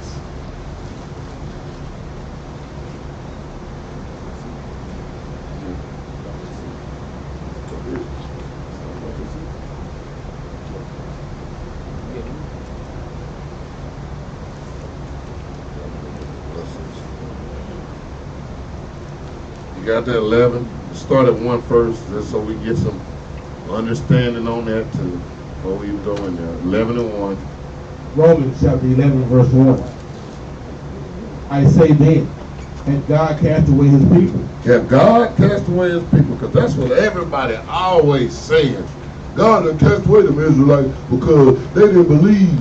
Then we read the scriptures. A lot of them believe. He say thousands of them believe. He was talking about the Pharisees and the Sadducees and the priests. No, they didn't believe. But that don't stop a nation because the priests didn't believe. That don't stop a nation because the Pharisees didn't believe or the Sadducees didn't believe. The people believe, and we the people. We the church. Go ahead. I say then, and God cast away his people, God forbid. For I also am an Israelite of the seed of Abraham, of the tribe of Benjamin. Just to get it all panned out. Paul is a Roman. So they just saying, squash what Paul told us he is.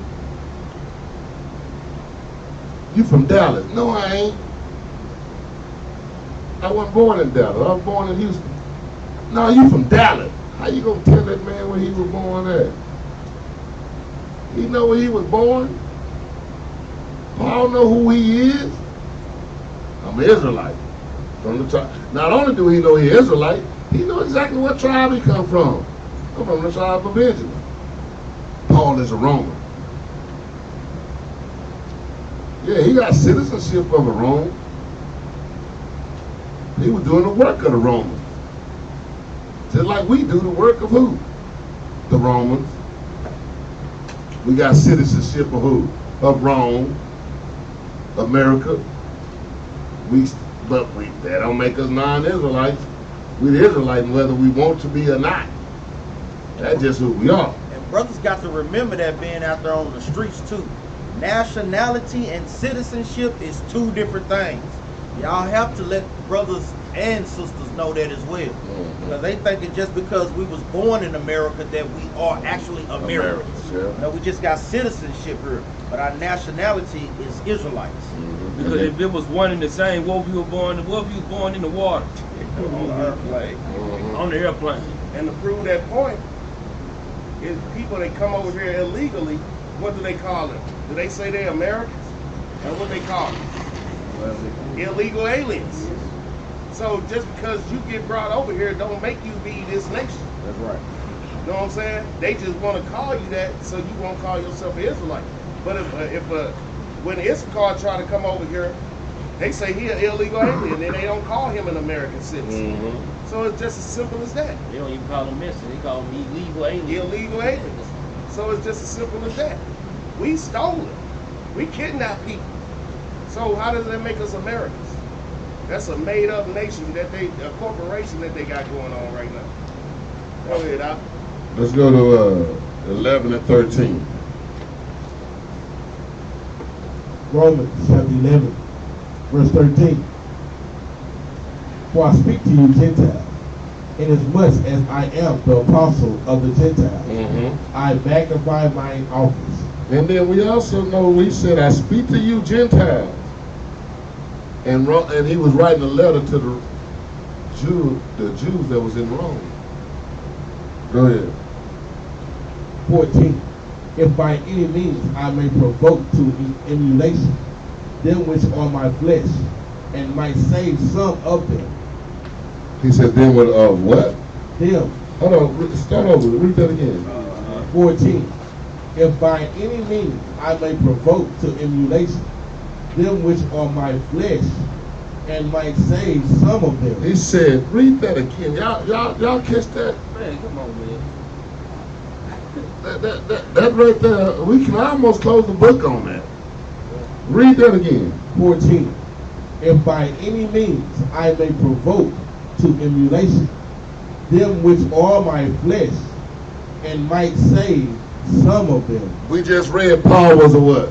Israelite. Israelite. He said then read that, like I said, read that one more again.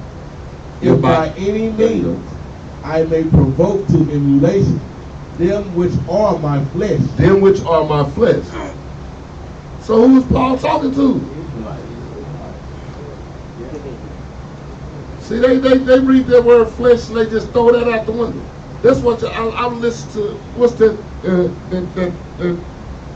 red boy Joe Osteen? No, the one be down the street. The Jesus' word? Yes, that dude. They ignore flesh. That's why they hate when y'all put Romans 9:9. They don't want to hear it. You notice they what's so bad about it when you do pull it, they don't even respond to it. Matter of fact, we got to pull that right quick. Yes. Romans 9:3.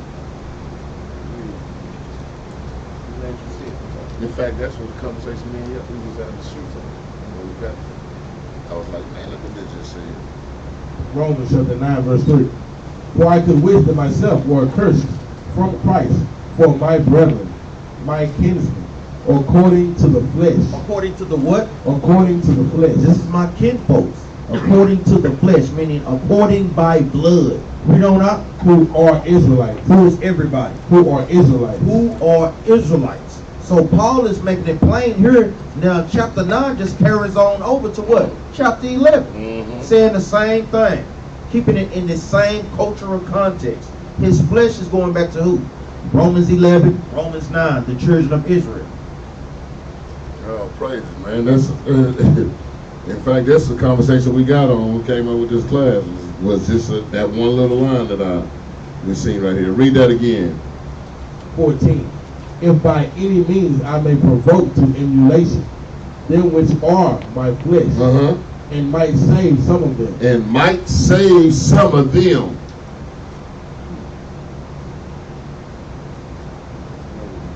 Even Paul telling you, this salvation I've come to preach is only for my flesh, my brothers. These other Israelites that we threw away, now they brought back. That's why Peter was trying to tell, he was telling Paul, he was like, man, what you finna be doing is finna be, it's gonna be hard to be understood. Because what Paul was bringing was a mystery that the Bible was speaking about. And he's talking about they ain't gonna understand that. Them Jews is not gonna want to hear that these other kingdoms. Why? They've been gone for so long. The prodigal son, we done went by. Same thing. That's all this stuff talking about. Even when he giving up the mysteries, he always say, this mystery I give unto you. That's such and such, that's Israel. Same thing, same mystery. This is Israel. He's saying that these Jews, they ain't gonna want to hear that. Because why? They've been trying their best to keep the commandments and thinking that they better than others. But Yahweh say, no, even Paul said, man, we ain't no better than him. And the brother brought out Deuteronomy 7:6. We better than everybody, so there's got to be all of us as Israelites. He said provoke them to emulation. And emulation is like going into like the root word of it's like reproduction, like changing something that already is. It says wanted to be like someone else, wanting to change who they were acting like, and not being a Gentile state of mind. That's why he said, who are my flesh? But I'm trying to change them into being who they really are, and not who they were acting or trying to be like. You know what I'm saying? I'm just looking at the word emulation of reproduction, reproducing, like changing. Where is in Romans? I know I want to ask brothers, man. Where is Paul getting this history from? What is the precept in the Old Testament? Do any brother know? What is the precept for basically starting at verse 12? Really, you can start at 14:2. It covers that. Brothers got to know that. Go. Do any brother know?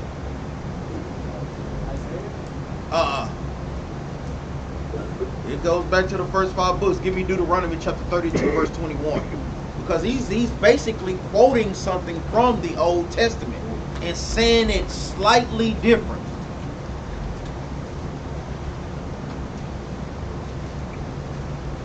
Because Moses prophesied of these things, that this was going to happen. But they didn't know that it was talking about them. Just like we don't know that the Bible's talking about us now. That's right. It's some little heavy stuff. It goes back to 2nd Ezra when he said, make some of these things plain and make some of these things hard to be understood. This is one of those things that was hard to be understood during this time. Read that right quick, out. Deuteronomy 32 and 21. Uh-huh. They have moved me to jealousy with that which is not God. Uh-huh. They have provoked me to anger with their vanities. Uh-huh. And I will move them to jealousy with those which are not a people. Read that again, out. I will move them to jealousy with those which are not a people. Read on, out.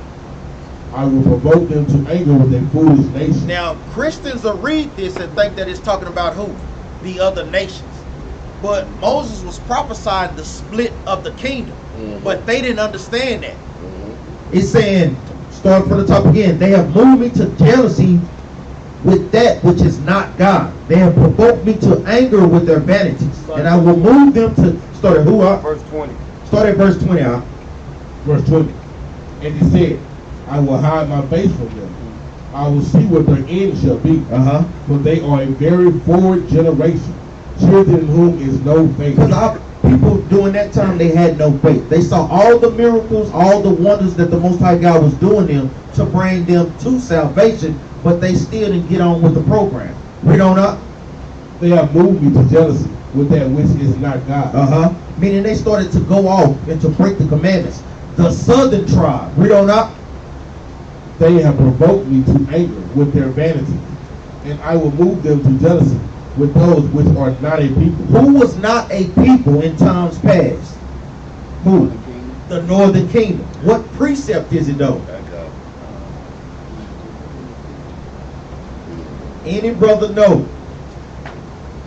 Y'all got to have these things. Isaiah chapter 7 and verse 8. Then you can go into Hosea chapter 1 verse 10 and 11. That's showing you where the Most High God cast off the northern tribe from not being his people. Read on up. For a fire is kindled in mine anger, and shall burn into the lowest hell, and shall consume the earth with her increase, and set on fire the foundations of the mountains. So this is Moses prophesying what? The split of the kingdom. This is basically saying the same thing that, guess what, Paul is going into in Romans chapter 11. Oh, praise. That's why they was called a foolish nation in the northern kingdom. Because remember, they're the one that went out and totally went against the Most High. Totally went. I mean, just went the hell off, just all the way. We're going to get into that a little bit too. All praise. I'm glad y'all doing that, because some of the scriptures where I took out, but I needed it for my time to get light in class. Praise, boy. That's the spirit, man. Let's go. Hold on before you do that, since we in that book. Go to 7, Deuteronomy. Stay at 32. Go to 7. Because this is what the Christians don't want to do. Deuteronomy chapter 32, verse 7. Remember the days of old. Consider the years of many generations. Ask thy father, and he will show thee thy elders, and they will tell thee whom the Most High divided to the That's nations. all I needed at 32 and 7. They just saying, remember the days of old. You got to go back and look up history. That's right. And then every time that's old. Well, the New Testament is old.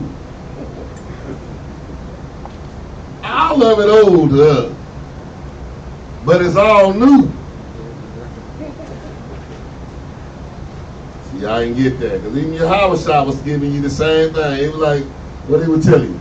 These two new commandments I bring you. No, but they ain't new. It's the same thing. The same thing way back at the beginning of the book. See, he said new commandments. Well, that's why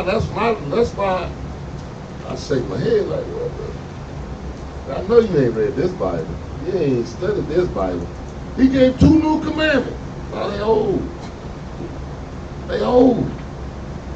They new now because we ain't doing none of it. So yeah, when I tell you, they're like the dog. That dog be sitting up there, they be doing something. Stop. He stops. Right after, not even 30 seconds later, he's doing the same thing again. Stop. Because he forgot what I meant the first time. Or he has no understanding of what I meant. That's why I always tell you, train that dog. they trained us. But go ahead, what you have about? Let me read this out. Acts 17:21. For all the Athenians and strangers which were there spent their time in nothing else but to tell or to hear some new thing. Like what I'm saying. Christ said, you know what, y'all want to hear something new? I'm going to give y'all 2 new commandments then. And they took it and ran with it. They took it and they ran with it. See, we just got 2. We just got 2. No, brother. He said hang all of them up. He didn't say throw it away. Yeah, that's the thing about it though. Because when you get something new sometime, man, like, we grew up shopping at a garage, what they call a garage sale. I done bought a lot of, man, my whole wardrobe was out of the garage sale. But I can promise you one thing, you couldn't tell me nothing. We got home with them bags that somebody just took out their cabinet and put our clothes in. And guess what? Boy, I got home, shoes. Them shoes, somebody probably had them for 2 years, man. But to me, man, you couldn't tell me nothing. Ain't nobody clean on the block. I'm finna go race everybody. These shoes are used and everything, but they was new to me. That's the same thing he telling the people. I give you 2 new things. Not that it was just because it looked new. No, that's old. That's old. But they knew to somebody who didn't have nothing, and we didn't have nothing. So these 2 new words, these 2 new commandments, they sound new, but they not. Where we at? We go back to Romans.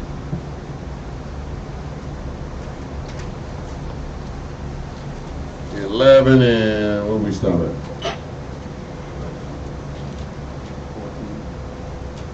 14. Go ahead. 14. Go to 15. We on 15. Book of Romans, chapter 11, verse 15. For if the casting away of them be the reconciling of the world. Hold on. If the casting away of them be the reconciling of the world, what world is he talking about?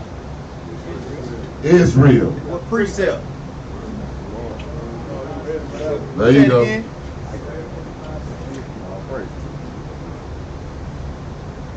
For if the casting away of them be the reconciling of the world, what shall the receiving of them be but life from the dead? But life from the dead. That means the resurrection got to be of somebody that died. We died in the Most High. We died to his laws. The northern kingdom died to his laws. So it's something that have to have died if you're going to resurrect it. Something have to have died if you're going to resurrect something, man. What you guys gonna, I mean, what's resurrection? Raising up from the dead. Our people died to his law, statutes, commandments. They went back into the world and out of the world of Israel. Go ahead. Verse 16. For if the first fruit be holy, the lump is also holy. And if the root be holy, so are the branches. So are the what? So are the branches. They said, first of all, they said, for the first fruit be holy, the lump is holy. And what is that? That's Leviticus 11:23. What is that? 23:10. What is talking about the feast of first fruits? He's referring to that. He's comparing that. See, it ain't the Most High didn't just give us these high holy days. Just be like, here's some names of some days. Y'all do that. These high holy days got a significance of our salvation. They are, our whole history is off of the things we do. The Pentecost, Feast of Weeks, all of that stuff. Talking about the seasons that he gave us. The harvest, the reaping time. These high holy days. The first fruit. Who is the first fruit? There you go. That's my next question. Christ. What precept is it? Yeah, Christ was the first fruit. What precept is it? See, we constantly go over and ask precepts because we try to stitch it in your brain. Because you do something over and over again, repetition is how you learn. Go to the book of 1 Corinthians chapter 15, verse 23. Because brothers and sisters, a lot of times you may not think that these precepts are important, but these things are very, very important, man, to break this thing down precept upon precept. And you want to make sure that you're taking good notes, man. They say this for brothers and sisters that take this thing seriously, that's really trying to get the understanding, man. 1 Corinthians 15 and 23. But every man in his own order, Christ the first fruits. Christ the what? Christ the first fruits. Christ is the first fruits. He is a symbolism of the feast of first fruits. Because like Captain Maccabees was going into, that was a day that, guess what? Everything came in to harvest, and we gave those first, the best of what we had to the Most High God. Just like the Most High God gave the best of what he had, which was Christ for us. It's the same symbolism. It's a similitude. The same first fruit. Is that it on But that? every man in his own order, Christ the first fruits. Afterward, they that are Christ at his coming. At his coming. Go ahead. Oh, praise. Let's go back to Romans 11 and 17 now.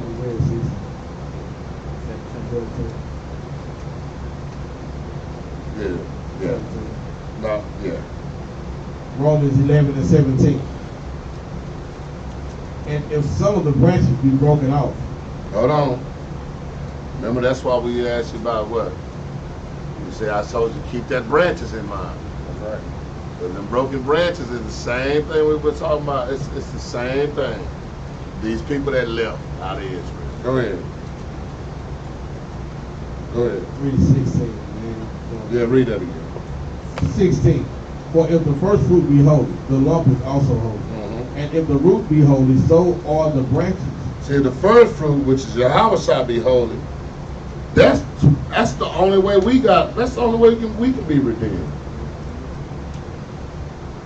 See, the first fruit, that the offering that was given for us is holy. So everything his people are holy. He came back to bring that separation of us from God and out of this world. He separated us from the world from the beginning. And he come back to, hey, y'all come out of that. He separated us again. Right now. Read. And if some of the branches be broken off, and thou being a wild olive tree. Hold on. If some of the branches be broken off, and thou being a wild olive tree, what? Go ahead. Were grafted in among them. And with them partakers of the root and fatness of the olive tree. It's got to be what? Something that broke off for the olive tree. Because they be talking about, well, it says wild. Look, when seeds and stuff fall off a tree, what do? Go and produce other things, right? Other trees. With sticks, all of those fertilizations. That's how the ground keep replenishing itself. Stuff, the seeds fall off the trees, go back into the ground, and we do the same thing over again. The same thing with these branches. They fall off the tree. When you graft it, it's telling you we're grafted back in. I explained to y'all what grafting is. You don't have to take it. Y'all go look it up. And that's something you ain't never seen in your life. And then guess what? Let me see that. It's saying, like I can Saying, what is the correlation? You got an olive tree and you got a wild olive tree. You ain't got two different things right there. Brothers and sisters have to be able to catch that terminology right there and lump that thing together. It ain't saying a wild olive tree and a fig tree or a brick tree. No. To be grafted back in, you have to be once a part of that. The tree, yes. That's the whole point. Meaning, guess what? The other nations, they were never a part of Israel. So how the hell can they be grafted in? That makes no sense, man, at all. And then on top of that, if you graft this other tree in, it's going to bring its ways into our stuff. The whole thing about Israel is we supposed to keep the laws, statutes, and commandments, and not envy or do the things of the other nations. So if you begin letting them in, eventually those things, those sins that they do, they're going to bring it into the fold. That's why he told us not to deal with them in the first place. I'm Right, gonna it's holy and separate. I'm gonna give y'all, because what I was finna get ready going into to give you an understanding of grafting. But in Isaiah, let me touch this right quick. Isaiah chapter 5 right quick. I'm gonna show y'all something. It's going into the same thing, man. But it's kind of a little bit going into a little bit of meat on a little bit, but we're gonna go into it a little bit. Isaiah chapter 5, start at verse, we'll read verse 1 and 2, verse 1 through 3. Read that up.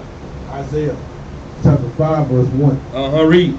Now will I sing to my well-beloved a song. So we know who beloved is according to Baruch, right? Chapter 3. Read. Now will I sing to my well-beloved a song of my beloved touching his vineyard. My well-beloved had a vineyard in a very fruitful hill. So now this talking about a vineyard in a very fruitful hill. Watch this though, read. And he fenced it. He fenced it, read. And gathered it out the stones thereof. Read. And planted it with the choicest vine. Read. And built a tower in the midst of it. So now he's fixing up this vineyard real good, man. Read. And also made a winepress therein. He made a wine press in his vineyard. Read. And he looked that it should bring forth grapes. So he said now it looked for that it should bring forth grapes. But read on. And it brought forth wild grapes. But it brought forth wild grapes. It's supposed to be that's just like the tree. That it's compared to the same thing in the tree. And what we read in Romans chapter 11, how some of the branches got broke off. That's just like split ends or whatever you call it, like weeds. They became wild branches. They became wild branches. Read. And now, O inhabitants of Jerusalem, and men of Judah. And so it's Jerusalem is going into the northern kingdom. Judah is going into the southern kingdom. Read. Judge, I pray you, betwixt me and my vineyard. But he's saying now, he wants the northern and the southern kingdom judge between him and his vineyard. But the correlation is, guess what? He's talking about Judah, and he's talking about the northern and southern kingdom. We're supposed to be judging it, but this is the correlation talking about our own self. This is talking about the people of our own kindred. If you read chapter 5, it goes into that. We judge between our own self.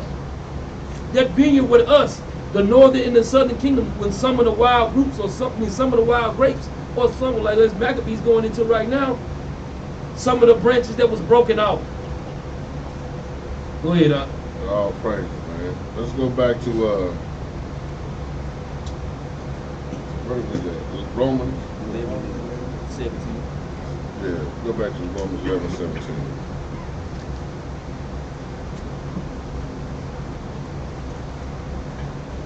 Book of Romans chapter 11 verse 17. And if some of the branches be broken off, and thou, being a wild olive tree, were grafted in among them, and with them partakest of the root and fatness of the olive tree. And the fatness of the what? And the fatness of the olive tree. Read that again. I'm sorry. Salaki. And if some of the branches be broken off, and thou, being a wild olive tree, were grafted in among them, and with them partakest of the root and fatness of the olive tree. He said, and grafted in with it, and the fatness, and taken in with the root. You will take in with the southern kingdom, who was trying his best to keep the commandments, who the Most High was still working with. He said, now you're going to take the fatness of that. But you have to be grafted back in. That is not talking about any and everybody. The way they doing it, first of all, they be talking about nature and natural. And then when they get to the Bible, then they throw all of that out the window and just start making up stuff. Man, you been eating these cherry grapes. Or a lemon apricot. Because what you can't graft that stuff back in, man. You go do that right now. The Most High say don't even put no seeds together. Because y'all don't understand. I don't know if y'all know what they do with that, how they do that. They put 2 seeds in a, what you call them little things? Capsule like you take medicine. Put 2 different seeds, put them together, and put them in the ground. Then you have something that comes out like a lemon, cut it open, but it's got pomegranates in there. Abomination. That's abomination. That's what they be doing when they be messing with this stuff. That's why the Most High said, don't do that. Don't mix the fabrics. Don't mix something that's grown in the ground or something that's come from the other place. Because that you got linen and wool. One comes from the ground, cotton. The other one comes from where? Animals. He said, don't mix that. That's the reason he's saying that. He telling I ain't make none of that stuff to be mixed. I'll put together what I'm going to put together, and all that other stuff don't mix nothing else. The children, your woman, don't mix with all them other nations. That's what he said. Don't do that. Let's go back. Go ahead. Go ahead. 18. Goes not against the branches. Do what? Like, goes not against the branches. God dang it, Judah.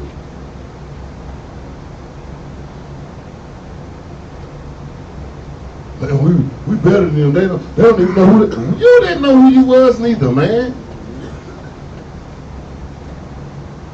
Golly, how we can get like that, man? How people get like that quick? Yeah, you know, you don't know what tribe you from, man. Just shut your mouth up. See, that's the thing about me. I don't care which one he tell me. I might be walking to the gate of Judah, but he might say, you ain't from Judah. You go to Asher. You think I'm gonna be mad? All right, y'all be cool, man. I'll get at y'all on break time. But I'm finna go to my gate. I ain't finna be mad. And represent. Oh, like a son of a gun, I'll be a Naphtali all day long. Naphtali, all the rest of them that we don't like to say, yeah, I ain't part of them. So, I wouldn't, man, it don't matter. You the second half of Manasseh. Yeah! Yeah! Wherever he come, where's gate at? Let me get a precept real Go quick, ahead. Doc. Let me get the book of Sirach, chapter 14 and verse 15. Like we tell brothers and sisters, that's why it's very, very important to get precept upon precept. Go to another precept that gives you a little bit more clarity, especially when it comes to with the grafting in. Because Christians, for far too long, they've been abusing this chapter of Romans, man.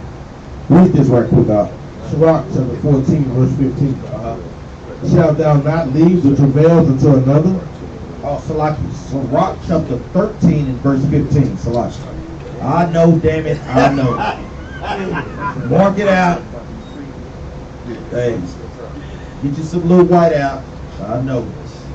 You're trying to have a paper cute and stuff, man. Sirach chapter 13, verse 15. Next time we go. Hold on, man. I think we have to pass brothers out some pencils, man. Get a box of pencils. Some of the big erasers. Sirach 13 and 15. Every beast loveth his life, and every man loveth his neighbor. It said, every beast loveth his life, and every man loveth his neighbor. Read on up. All flesh consorted according to kind. Read that again. All flesh consorted according to kind. So you got the male lines with the female lines. You don't see a male line mixing with hyenas and so forth. It's the same way the Most High God has it set up with nations. Read on up. And a man will cleave to his life. And a man will do what? Cleave to his life. And a man will cleave to his life, his nation of people. Read on up. What fellowship had the wolf with the lamb? So you don't see the wolf and the lamb chilling right now. This ain't that time, man. This is making it plain. So they can't just take that without having these precepts and thinking that guess what? The Most High God is going to graft to all other nations. Read on up. So the sinner with the godly. So what do a sinner have to do with a godly? Because we know that we was the one that was given the laws, statutes, and commandments. We know the other nations, they don't even think about the Most High God laws, man, at all. Give me another precept right quick. I'll give you the book of James, chapter 3 and verse 12.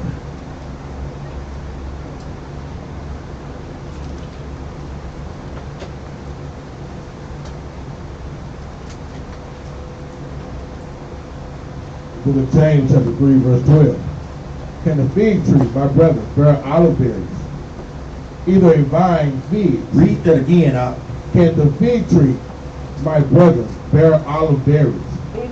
Either a vine figs. So you know this is shot out. So you can't have a vine tree that bear olive berries. You can't have a wild olive tree bearing fruits and so forth, oranges and apples and bananas like Captain Jerubbaal was going into. So this is a question. It has to be the same. The southern tribe was the olive tree. Guess what? The northern tribe got put out because they was going into idols, so they became a wild olive tree. So guess what? Now they're being grafted back together again because guess what? They was once a part of the nation of Israel. We don't know. Either a vine figs. So can no fountain both yield salt water and fresh. Even the salt water and the fresh water does not mix. So just like Oxygen was bringing out, the Most High God is not allowing these things to mix. And if we're on a higher level than these things, what you think he gonna grab another nation in with us for? That makes no sense. And they had that read that. That's right. They read. You cannot tell me that, because I know darn well if anything, that's in the New Testament. That's further than past Matthew. That's way at the end almost. So I know they read this. And it's breaking it down. It's telling you that can't be done. So how in nature shows it can't be done? Because branches fall off of trees all the time. And when they, guess what? You see them down on the ground, then you be like, dang, it's starting to, what happened? Growth start happening, right? When growth start happening, it ain't never nothing else. It's the same olive tree. They finna grow more olives. Same looking leaves. You don't even see a different leaf from another tree on that tree. Even though it grew up right next to them. Branches going all in each other. But they will not come together. Let's go back. Oh yeah, hold on. Go ahead. Real quick. Give me Ezekiel 31:3 to show you that the Lord considered us as trees. Ezekiel 31:3. Read that when you got it out. This is Ezekiel, chapter 31, verse 3. Behold, the Assyrian was a cedar in Lebanon. The Assyrian was a cedar in Lebanon. The Lord is comparing the Assyrians to a cedar tree. Read. With fair branches, and with a shadowy shroud, and of an high stature, and its tops was among the thick boughs. So it's describing them as a cedar tree because at the time they had power. Jump over to verse 8. Verse 8.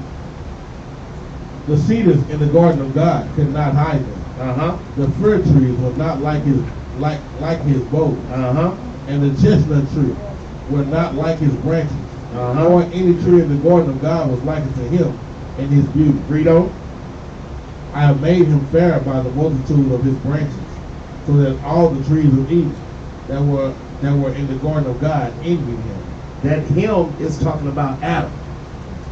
It's talking about Adam and the other trees of other nations of people that was envying Adam in the garden.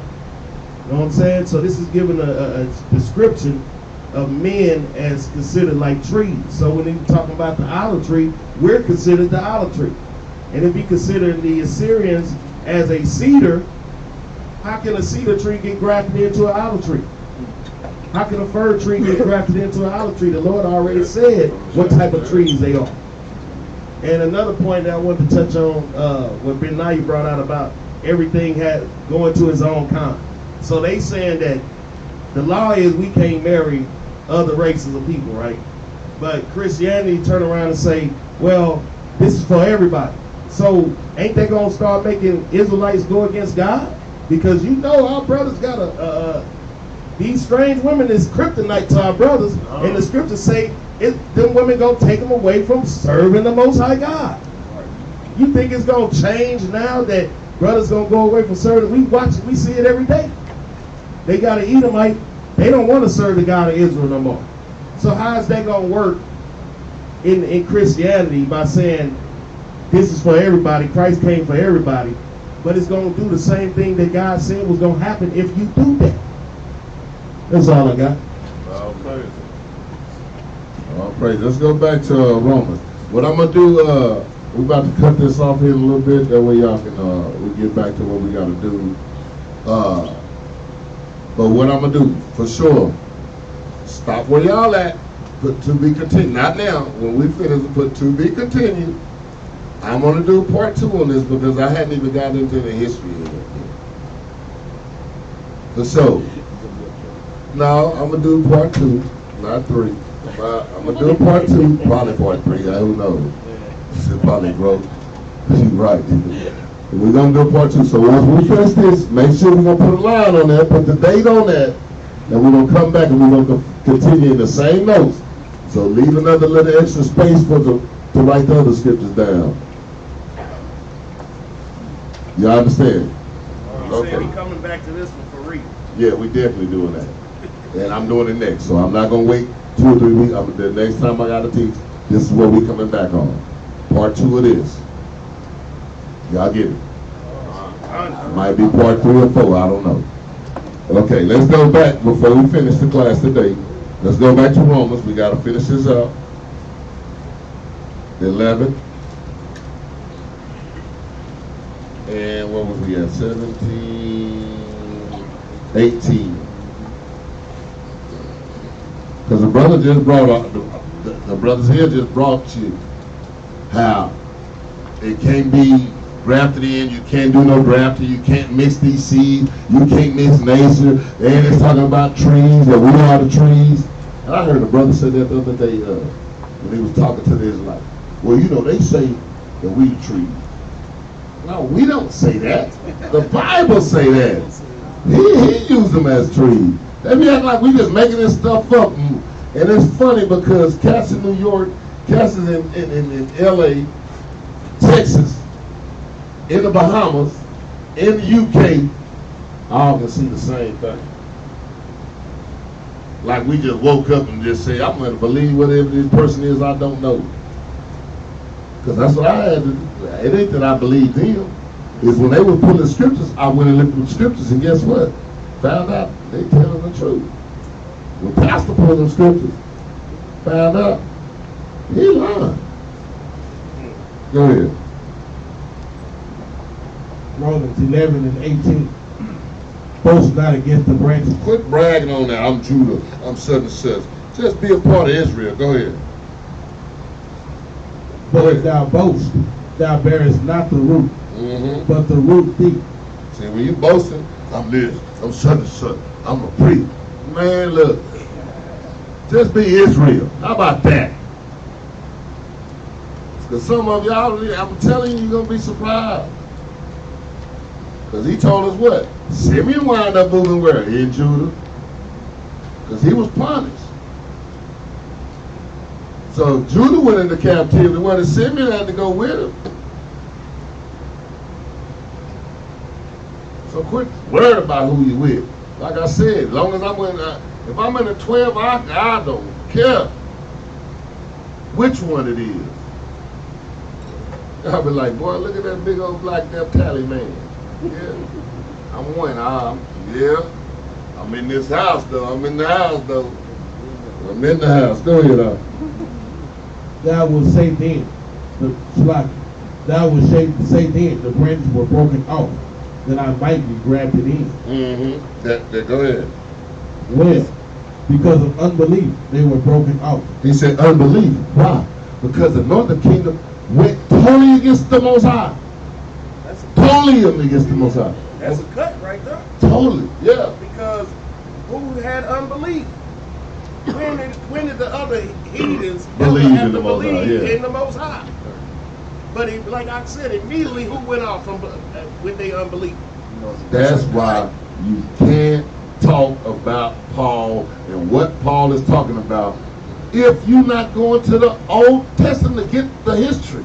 If you ain't got the history, that's like I said, You can't open a book up in the middle and see Paul and say, yeah, I'm just going to. You don't even know how Paul got there. Struggle. You don't even know why he there. Who he there for. But this how all this, I know when I was in the first grade, or probably before that, pre-K, I know they had us read a book from the beginning to the end. I guess, did y'all have the same? Is that what they taught y'all? Oh, okay. Maybe we had the same teacher. It was always read from the beginning to the end. But no, not Christianity. And they so stupid to sit up there and think that we're supposed to believe that. I'm just going to pick it up right here. We don't even like watching the movie in the middle. We are that stupid because we done did it. Yeah, we did it. But you know what? But even if you stop in the middle and start going, you start in the middle, you start with Matthew and go straight to Revelation and start reading, you will never ever understand Christ. Exactly. Because he said, lo, I come in the volume of the book. It was written of me. You gonna know half Christ, and guess what?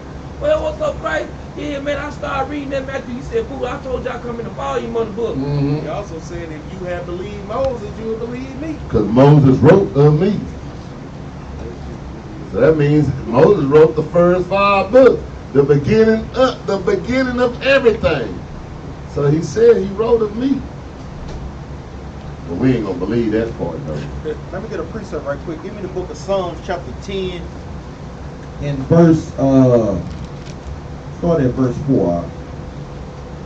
Because just like how we was reading the scripture in Romans, it says that because of their unbelief, like the brothers was bringing out, when have the other nations ever believed on the Most High God? Yeah.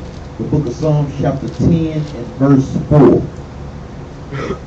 Psalms 10, verse 4. The wicked, through the pride of his countenance, will not seek after God. They do not seek after the Most High God, man. Who is the wicked? Any brother got the precept for the wicked? What you got? All praise. The wicked, it is the wicked, which is written in the book of Malachi, chapter 1, verse 4, meaning the Edomites. Read on up. The wicked, through the pride of his countenance. What nation is more proudful than the so-called Edomites? Read on.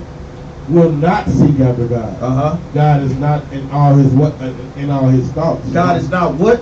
God is not in all his thoughts. They don't even think upon the Most High God, man. We got that mentality that we think is some good Edomites out there.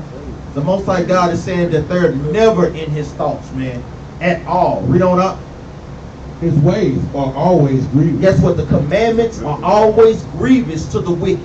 Meaning, guess what? They do not want to do them. That's why they teach, guess what? God's laws is done away with. Because it's grievous to them. Read on up. Thy judgments are far above out of his sight. And they don't never think the things that they do on this earth would ever be judged by the Most High God. Read on up. As for all his enemies, he puffeth at them. And guess what? The Most High God is puffing at them, man. Wait until they build up and build up till his time is fulfilled. All praise, boy. That's a good one right there. That's a cut. Man, y'all teaching, y'all put that in your mind frame. Yeah, I got it in my head. I might use it today. But that just ain't explaining that. I mean, they just don't go after the Most High. It's like that brother came to me this time. This is my best friend. And brother, can't bring that white man over here and talking about we ain't gonna be able to get along. We're not gonna be able to get along. This 100% bona fide Edomite, and you telling me we finna just bring him over here? And we just supposed to graft him in? Man, let's go back. That's a good one right there. Let's go back to this Romans. I'm gonna let y'all go once I get out this Romans. And then, you know what's so funny about grafting in? You just think about how the people are in the world. Just like even if you think about the gang members. They organization, you got to be jumped in or something, man. Yeah. You can't come in on your own. Yeah, I'm a that's blood. I'm a grip. You gotta show some blood. We gotta get some blood coming out you something before you just join, man. You can't just come over here, man. You know, I'm a blood now. You know what? I got on a red shirt. That's that new age game back in there. You know what I'm saying? Just go hang out. You in the game. Nah, you can't just join nobody, man. A whole nother race of people. That's like, brothers, when I grew up in my neighborhood, if you was from another race, you couldn't just be that person. You're gonna be Mexican race, white boy Brian. You know, we couldn't just let you be Brian. Cause you hang around black folks. You had no. You had to put in work. You had to show something. You couldn't just do this. But all of a sudden now, but we just. Yeah, but I mean, the one that's killing, the one that got the knife on my back. Come on, man. You can go with me, but take the knife out of my back first. You the one put it there. No, you can't go. Yeah. Only reason I'm bringing you is so I can kill you later on. That'll be the only reason I'm bringing you. Let's go ahead. Need a burnt offering. Let's go there back to Romans right quick. Once we get out of here, we're done with it. I'm going to end it on that. We're going to start back on this. Go ahead, Romans. Romans chapter 11, verse 20. Yeah. Well, because of unbelief, they were broken off, and thou standest by faith. Be not high-minded, but fear. And they done brought out the precepts to let you know how they were broken off. Going against the Most High. Go ahead. For if God spared not the natural branches. And see, if he spared not the natural branches, go ahead. Take heed lest he also spare not thee. Because he had put us in, we had to go through slavery too. The southern kingdom were the natural branches on them. He said, if he ain't spared him, what makes y'all think y'all was going to be spared? Go ahead. Behold, therefore, the goodness and severity of God, of them which fail, severity, but toward thee. And see, that's the good news Paul is talking about. But the goodness and severity, he's going to be sovereign with you. He's going to, hey, brother, I forgive you, man. You know how when you done somebody wrong, man, they come like, man, you know what, man, let's forget that, man. That makes you, man, you like, oh, man. Something been holding you down. You've been burdened with that. And then they be like, man, don't worry about that. Especially with the old money. But you owe $200 somebody, they be like, man, don't worry about that, forget that. And that's a crucial part of our walk. You got to think what Paul was doing. Like, he basically was going back to, are y'all forgetting the history? Are y'all forgetting that these people was cast out? He's basically going back into the history. The same reason why they stoned Stephen. Because Stephen went into the history, they said, oh. Yeah. We got to kill him, man. He going into the history. That's the same thing Paul was doing. He had to go into the history. He tried to tell them, hey man, the Northern Kingdom, hey, them people them our brothers and sisters, man. Yeah. Christ died to come back and bring them back to the family. We cannot forget that. They like, no, they Greeks. Yeah. They Gentiles. But he ain't call them no heathens. He said they Greeks and they Gentiles. Come on, man. He said, man, this is the reason why Paul went through his persecution. Because he go back into the history trying to tell them, look, the history said that these is our people. They got to come back home. We got to grab, not the other nations, but no, the Northern Kingdom got to come back home, man. But we can't get to the kingdom unless they come with us. Period. We can't go. Y'all say, man, look. That's why one thing I pray. One thing I like, I be wanting. When I see the Issachar passing by, man, come on. When I see Zebulon pass by, all them other nations, when I see them pass by, I'm like, man, I wish they really stopped and listen. So, the count is going up on this. I'm on the other one, man. We need to fill up this whole thing. We can't go without them. That's why I'm like, man, come on. I'll be looking at them like, man, I be going through their background at the job. I be seeing them out there. I go through their whole background. When I found out they Israelite, you finna get this truth. I'll have them all at the job confounded. Want to go back and realize something. I'm going to show them something in these scriptures. We need y'all to go back and tell y'all people, we need these other nations to stand up. Or we need to seek these other nations. Our people, the other nations, not the other nations. You know what I mean? Let's go back. 22. Behold, therefore the goodness and severity of God on them which fail. Which who? Hold On on. them which fail. On them which what? On them which fail. Didn't nobody else fail. That's who failed. They fell first, then we fell after. But they failed. This is talking about the people that failed. It's not talking about the whole world. The whole world didn't fail. The whole world is doing the worldly things that they do. Still to this day. Go ahead. But toward thee goodness, if thou continue in this goodness, otherwise thou also shalt be cut off. He said, even us. If we continue in this goodness, we good. Otherwise, we're going to be cut off. If we ain't keeping this commandment, we're going to be cut off too. So y'all can laugh at the northern kingdom all you want. Get them not to taking these, listen to these commandments and doing these commandments. You boasting. I'm Judah. Cut off Judah. What good is being Judah if you cut off? For real. You cut off Judah. Man, go ahead. 23.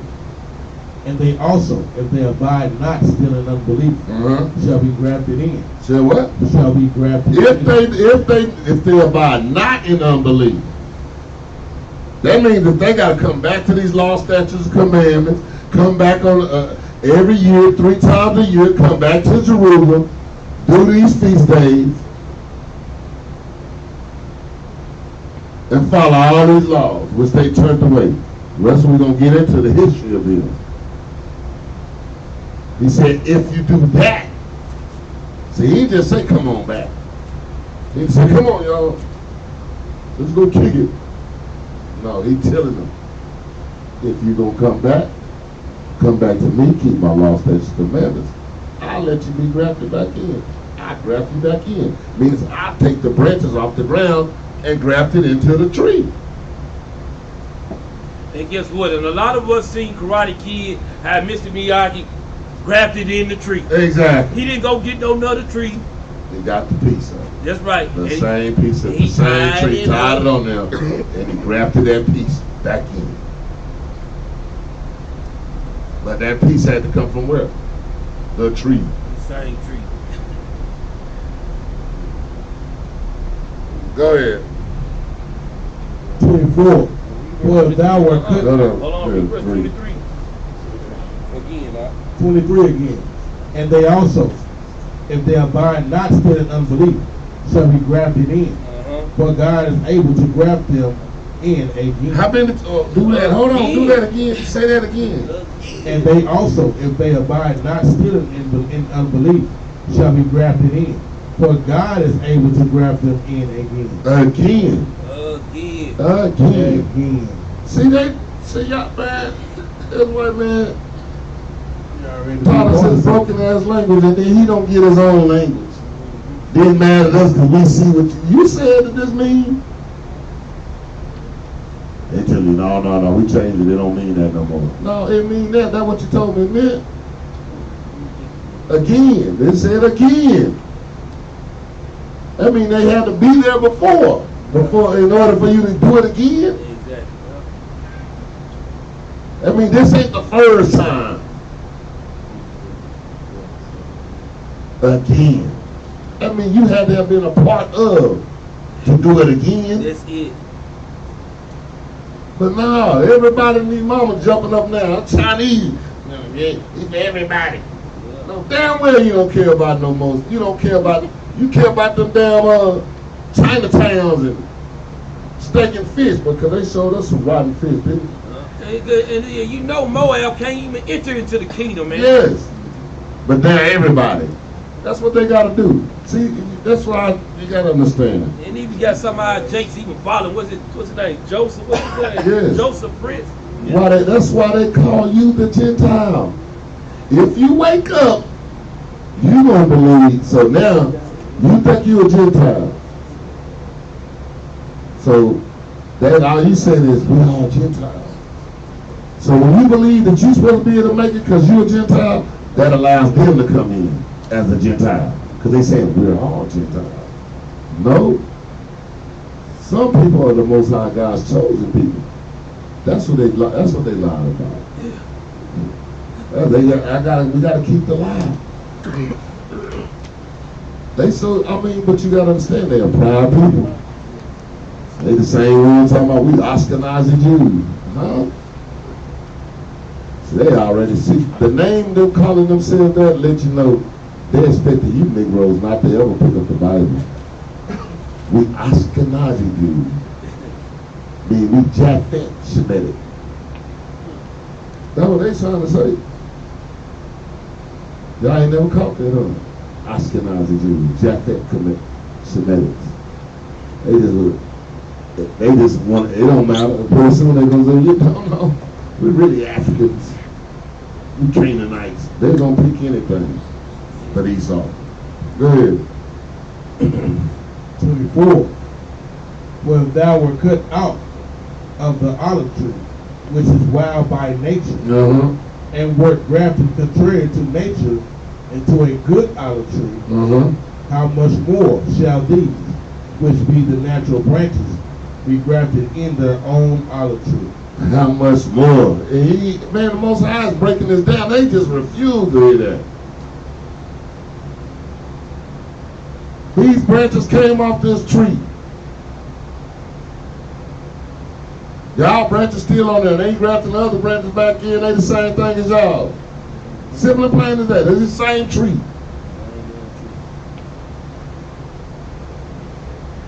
Go ahead. 25. For I would not, brethren, that ye should be ignorant of this mystery. Well, you notice Paul had to keep telling my people that, brother, I won't keep y'all ignorant. Brothers, I don't want to keep y'all ignorant. That's why Esau keeps saying, that's their favorite thing to say to all of us. What's up, brother? But you not my damn brother. You don't even say it right. So you ain't You spell it two different ways. I spell it B-R-O-T-H-A. You done B-R-O-T-H-E-H-E-R.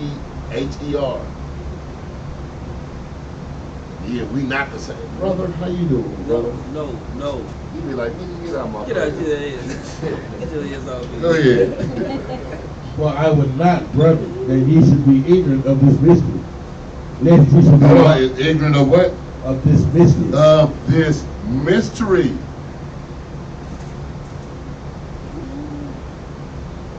But it's funny because we bring to y'all a mystery. We done solved the mystery. They done gave us all kind of stuff. Ain't none of that work. It's a mystery.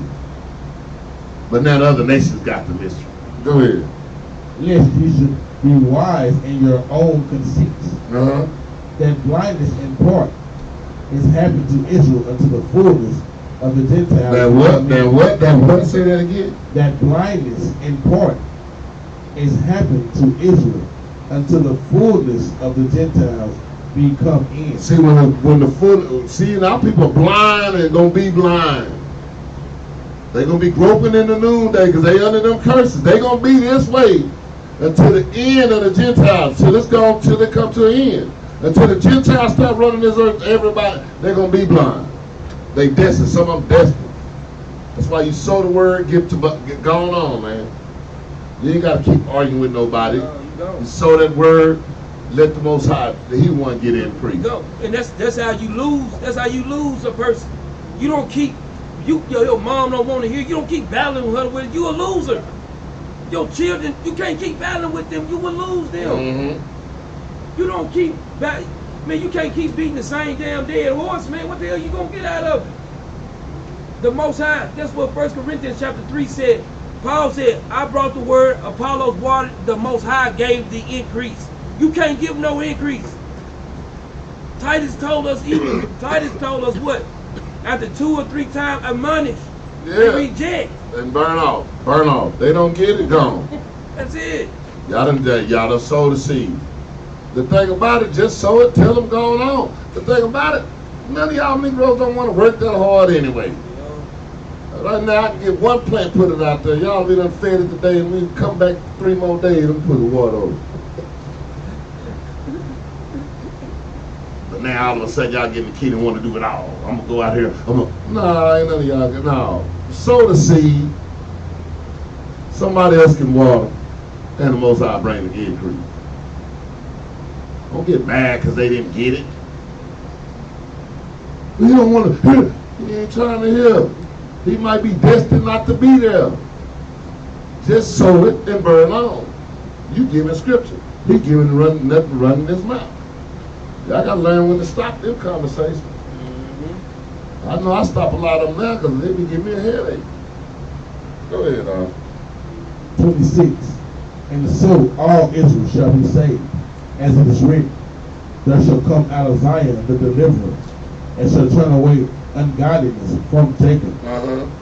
For this is my covenant unto them, which I shall take away their sin. He said, which I shall take away their sin. But it said all Israel shall be saved. Is all Israel going to be saved? If all Israel going to be saved, that's the case, we can go back here and start pimping hoes. No, hey, doing whatever we want. Smoking weed. Hey, whatever we everybody going to be saved. Guess what? Zechariah must have lied.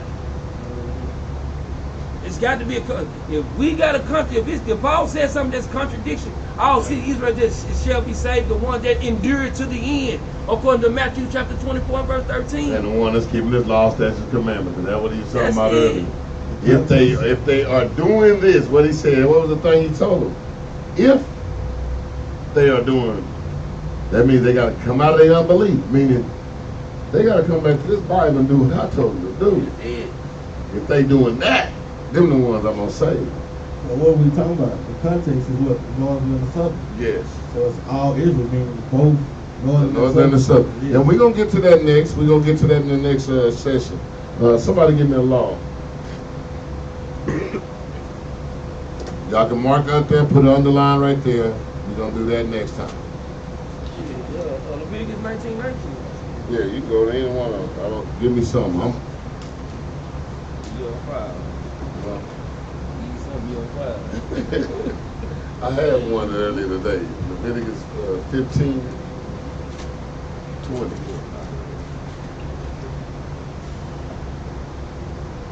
24, I think. Let me see.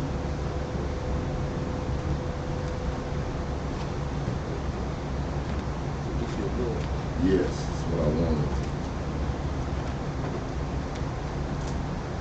Let me get that first.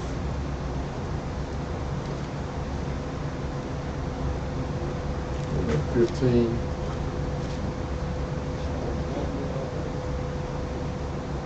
Yes. 24, isn't it?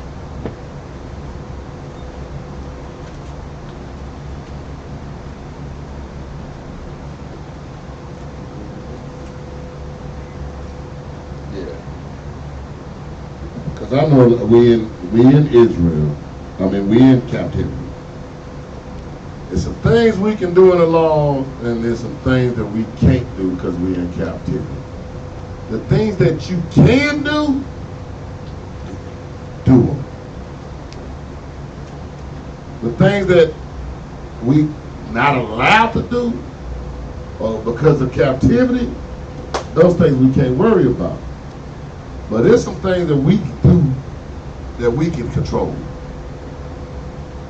that we don't do. And that's like for some of you women, we have some younger women, we have some older women. Some of you older women have gone to the point where y'all don't have menstruals. And they don't come up on y'all. But we have younger women that do. Now we can't be in here. That's just the law. If y'all are on that and have that you got 7 days. If you bleed one more day past your 7th day, On the 8th, let's say you go 8 days, say it carried on. On the 8th day, you gotta wait another 7 days. You be unclean to the ministry. And I say this because I notice some of the women, I see y'all all the time, all month long. I shouldn't see y'all all month long. Because this should be a time that y'all should be letting your body cleanse itself. Because he said, you come in touching stuff, you making everybody unclean. And then I noticed, you serving food. Now you done fed us food, touched up, and now we all going out to the streets unclean. There's some things we can do. I know sometimes you ain't gonna have no separate houses in your house to do that. But when you come in and you got that, don't come and just get in the congregation and make everybody unclean. We ain't children no more. You shouldn't be embarrassed for your body cleansing itself. It's made to do that. The Most High done that. So they gonna know. Know what? It's like cats be talking about, man, I don't use the bathroom. Yes, you do. Yes, you do. How y'all women embarrassed when there's something that's good for your body? It's cleansing your body. So quit getting embarrassed and do what the scriptures say. Go ahead. I want to start, I think at 19. Yeah, go to 19. Leviticus 15 and 19.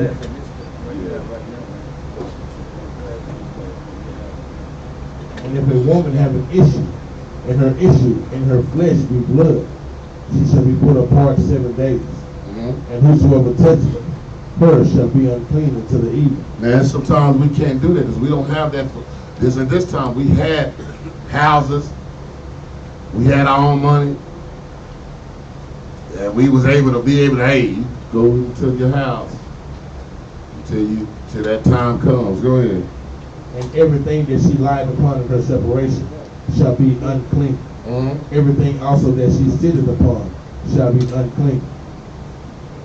Go ahead. And whosoever touches her bed shall wash his clothes and bathe himself in water and be unclean until the evening. And that's what the men got to do. We just wash ourselves and be unclean till the evening.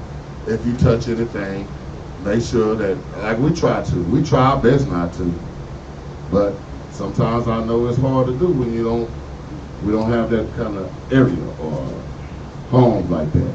So like I said, there's some things we can and some things we can't do. Go ahead.